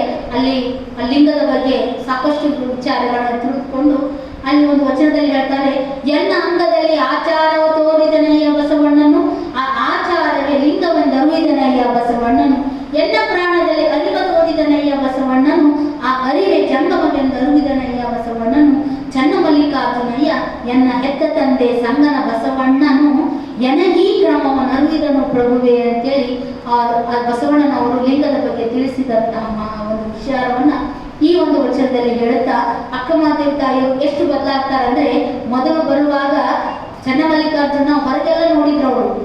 ಆ ನಂತರ ಅಲ್ಲಿ ಲಿಂಗಾನುಸಂಧಾನ ಮಾಡಿ ಲಿಂಗದ ಅನುಭವವನ್ನ ಉಂಡು ಅಕ್ಕಮಹಾದೇವಿ ತಾಯಿ ಒಂದು ವಚನ ಹೇಳ್ತಾರೆ, ವನವೆಲ್ಲ ನೀನೆ ವನದೊಳಗನ ದೇವತರುವೆಲ್ಲ ನೀನೆ, ತರುವಿನೊಳಗೊಳಗಾಡುವ ಖಗ ಮೃಗಗಳೆಲ್ಲವೂ ನೀನೆ, ಚನ್ನಮಲ್ಲಿಕಾರ್ಜುನ ಸರ್ವಭರಿತನಾಗಿ ಎನಗೇಕೆ ಮುಟ್ಟದೆ ಎನಗೇಕೆ ಮುಟ್ಟದೋರೆ ಎನಗೇಕೆ ಮುಟ್ಟದೋರೆ ಅಂತೇಳಿ ಅಂದ್ರೆ ಇಲ್ಲಿ ನೋಡಿ ಅವಳು ಸೃಷ್ಟಿಯಲ್ಲಿ ಅನುಭವಿಸಿದ ಒಂದು ಶಿವದರ್ಶನವನ್ನ ಒಂದು ಸಾಕ್ಷಿ ಈ ವಚನ. ಕೇವಲ ನನ್ನ ಬಿಟ್ಟು ಹೊರಗಿಲ್ಲ, ಸೃಷ್ಟಿಯಲ್ಲಿ ಇದ್ದಾನೆ, ನನ್ನಲ್ಲಿ ಇದ್ದಾನೆ ಅನ್ನೋ ಒಂದು ಭಾವವನ್ನ ಅನುಭವ ಮಂಟಪಕ್ಕೆ ಬಂದಾಗ ಅಕ್ಕಮಹಾದೇವಿ ತಾಯಿಯವರು ತಗೊಳ್ತಾರೆ. ಇದ್ರ ಜೊತೆಗೆ ವಚನವನ್ನ ಹೇಳೋದ್ರ ಜೊತೆಗೆ ಅವರು ಸಾಕಷ್ಟು ಒಂದು ಕೃತಿಗಳನ್ನ ಕೊಡ್ತಾರೆ. ಅಕ್ಕನ ಯೋಗಾಂಗ ತ್ರಿವಿಧಿ, ಸ್ವರ ವಚನ, ಸೃಷ್ಟಿಯ ವಚನ, ಕಾಲಜ್ಞಾನ ವಚನ, ಈ ಎಲ್ಲ ಒಂದು ಲಘು ಕೃತಿಗಳನ್ನ ಅಕ್ಕಮಹಾದೇವಿ ತಾಯಿಯವರು ರಚನೆ ಮಾಡ್ತಾರೆ. ಆದರೆ ಅವರು ರಚಿಸಿದಂತಹ ವಚನ ಸಾಹಿತ್ಯದಲ್ಲಿ ಅವರ ಅಂತರಂಗದ ದರ್ಶನ ಸಂಪೂರ್ಣ ಆಗುತ್ತೆ. ಇನ್ನು ಅಕ್ಕಮಹಾದೇವಿ ಅವರ ವಚನಗಳು ಎಷ್ಟು ಸ್ಟ್ರಾಂಗ್ ಇದ್ವು ಅಂದ್ರೆ, ಎಷ್ಟು ಘನತೆ ಇರ್ತವಕ್ಕೆ ಅಂದ್ರೆ ಶರಣರು ಒಂದು ವಚನ ಹೇಳ್ತಾರೆ, ಚನ್ನಬಸವಣ್ಣ ಹೇಳ್ತಾರೆ, ಆದ್ದರ 60 ವಚನಕ್ಕೆ ದಂಡನಾಯಕರ 20 ವಚನ, ದಂಡನಾಯಕರ 20 ವಚನಕ್ಕೆ ಪ್ರಭುದೇವರ 10 ವಚನ, ಪ್ರಭುದೇವರ 10 ವಚನಕ್ಕೆ ಅಜಗಣ್ಣನ 5 ವಚನ, ಅಜಗಣ್ಣನ 5 ವಚನಕ್ಕೆ ಕೂಡಲ ಚನ್ನಸಂಗಮ ದೇವ ಮಹಾದೇವಿ ಅಕ್ಕನ 1 ವಚನ ನಿರ್ವಚನ ಅಂತ ಹೇಳಿ ಚನ್ನಬಸವಣ್ಣವರು ಮಹಾದೇವಿ ಅಕ್ಕನ ವಚನಗಳು ಎಷ್ಟು ಅದ್ಭುತವಾಗಿದ್ವು ನೋಡಿ. ಅದ್ದರ 60 ವಚನಕ್ಕೆ, ದಂಡನಾಯಕರ 20 ವಚನಕ್ಕೆ, ಪ್ರಭುದೇವರ 10 ವಚನ, ಅಜಗಣ್ಣನ 5 ವಚನ, ಇವೆಲ್ಲ ವಚನಗಳಿಗೆ ಅಕ್ಕಮಹಾದೇವಿ ತಾಯಿ 1 ವಚನದ ನಿರ್ವಚನ ಏನಿದೆಯಲ್ಲ ಸಮ ಅನ್ನೋದ್ರ ಮೂಲಕ ಅಕ್ಕಮಹಾದೇವಿಯವರು ಆ ವಚನದಲ್ಲಿ ಸಾಹಿತ್ಯದಲ್ಲಿ ಅವರು ಅಂತರಂಗದ ಅನುಭವದಲ್ಲಿ ಎಷ್ಟು ಎತ್ತರವಾದ ನಿಲುವನ್ನು ಅವರು ಹೊಂದಿದ್ರು ಅನ್ನೋದಕ್ಕೆ ನಮಗೆ ಈ ಒಂದು ಚನ್ನಬಸವಣ್ಣರ ವಚನದ ಮೂಲಕ ನಮಗೆ ಸಾಕ್ಷಿ ಸಿಗುತ್ತೆ.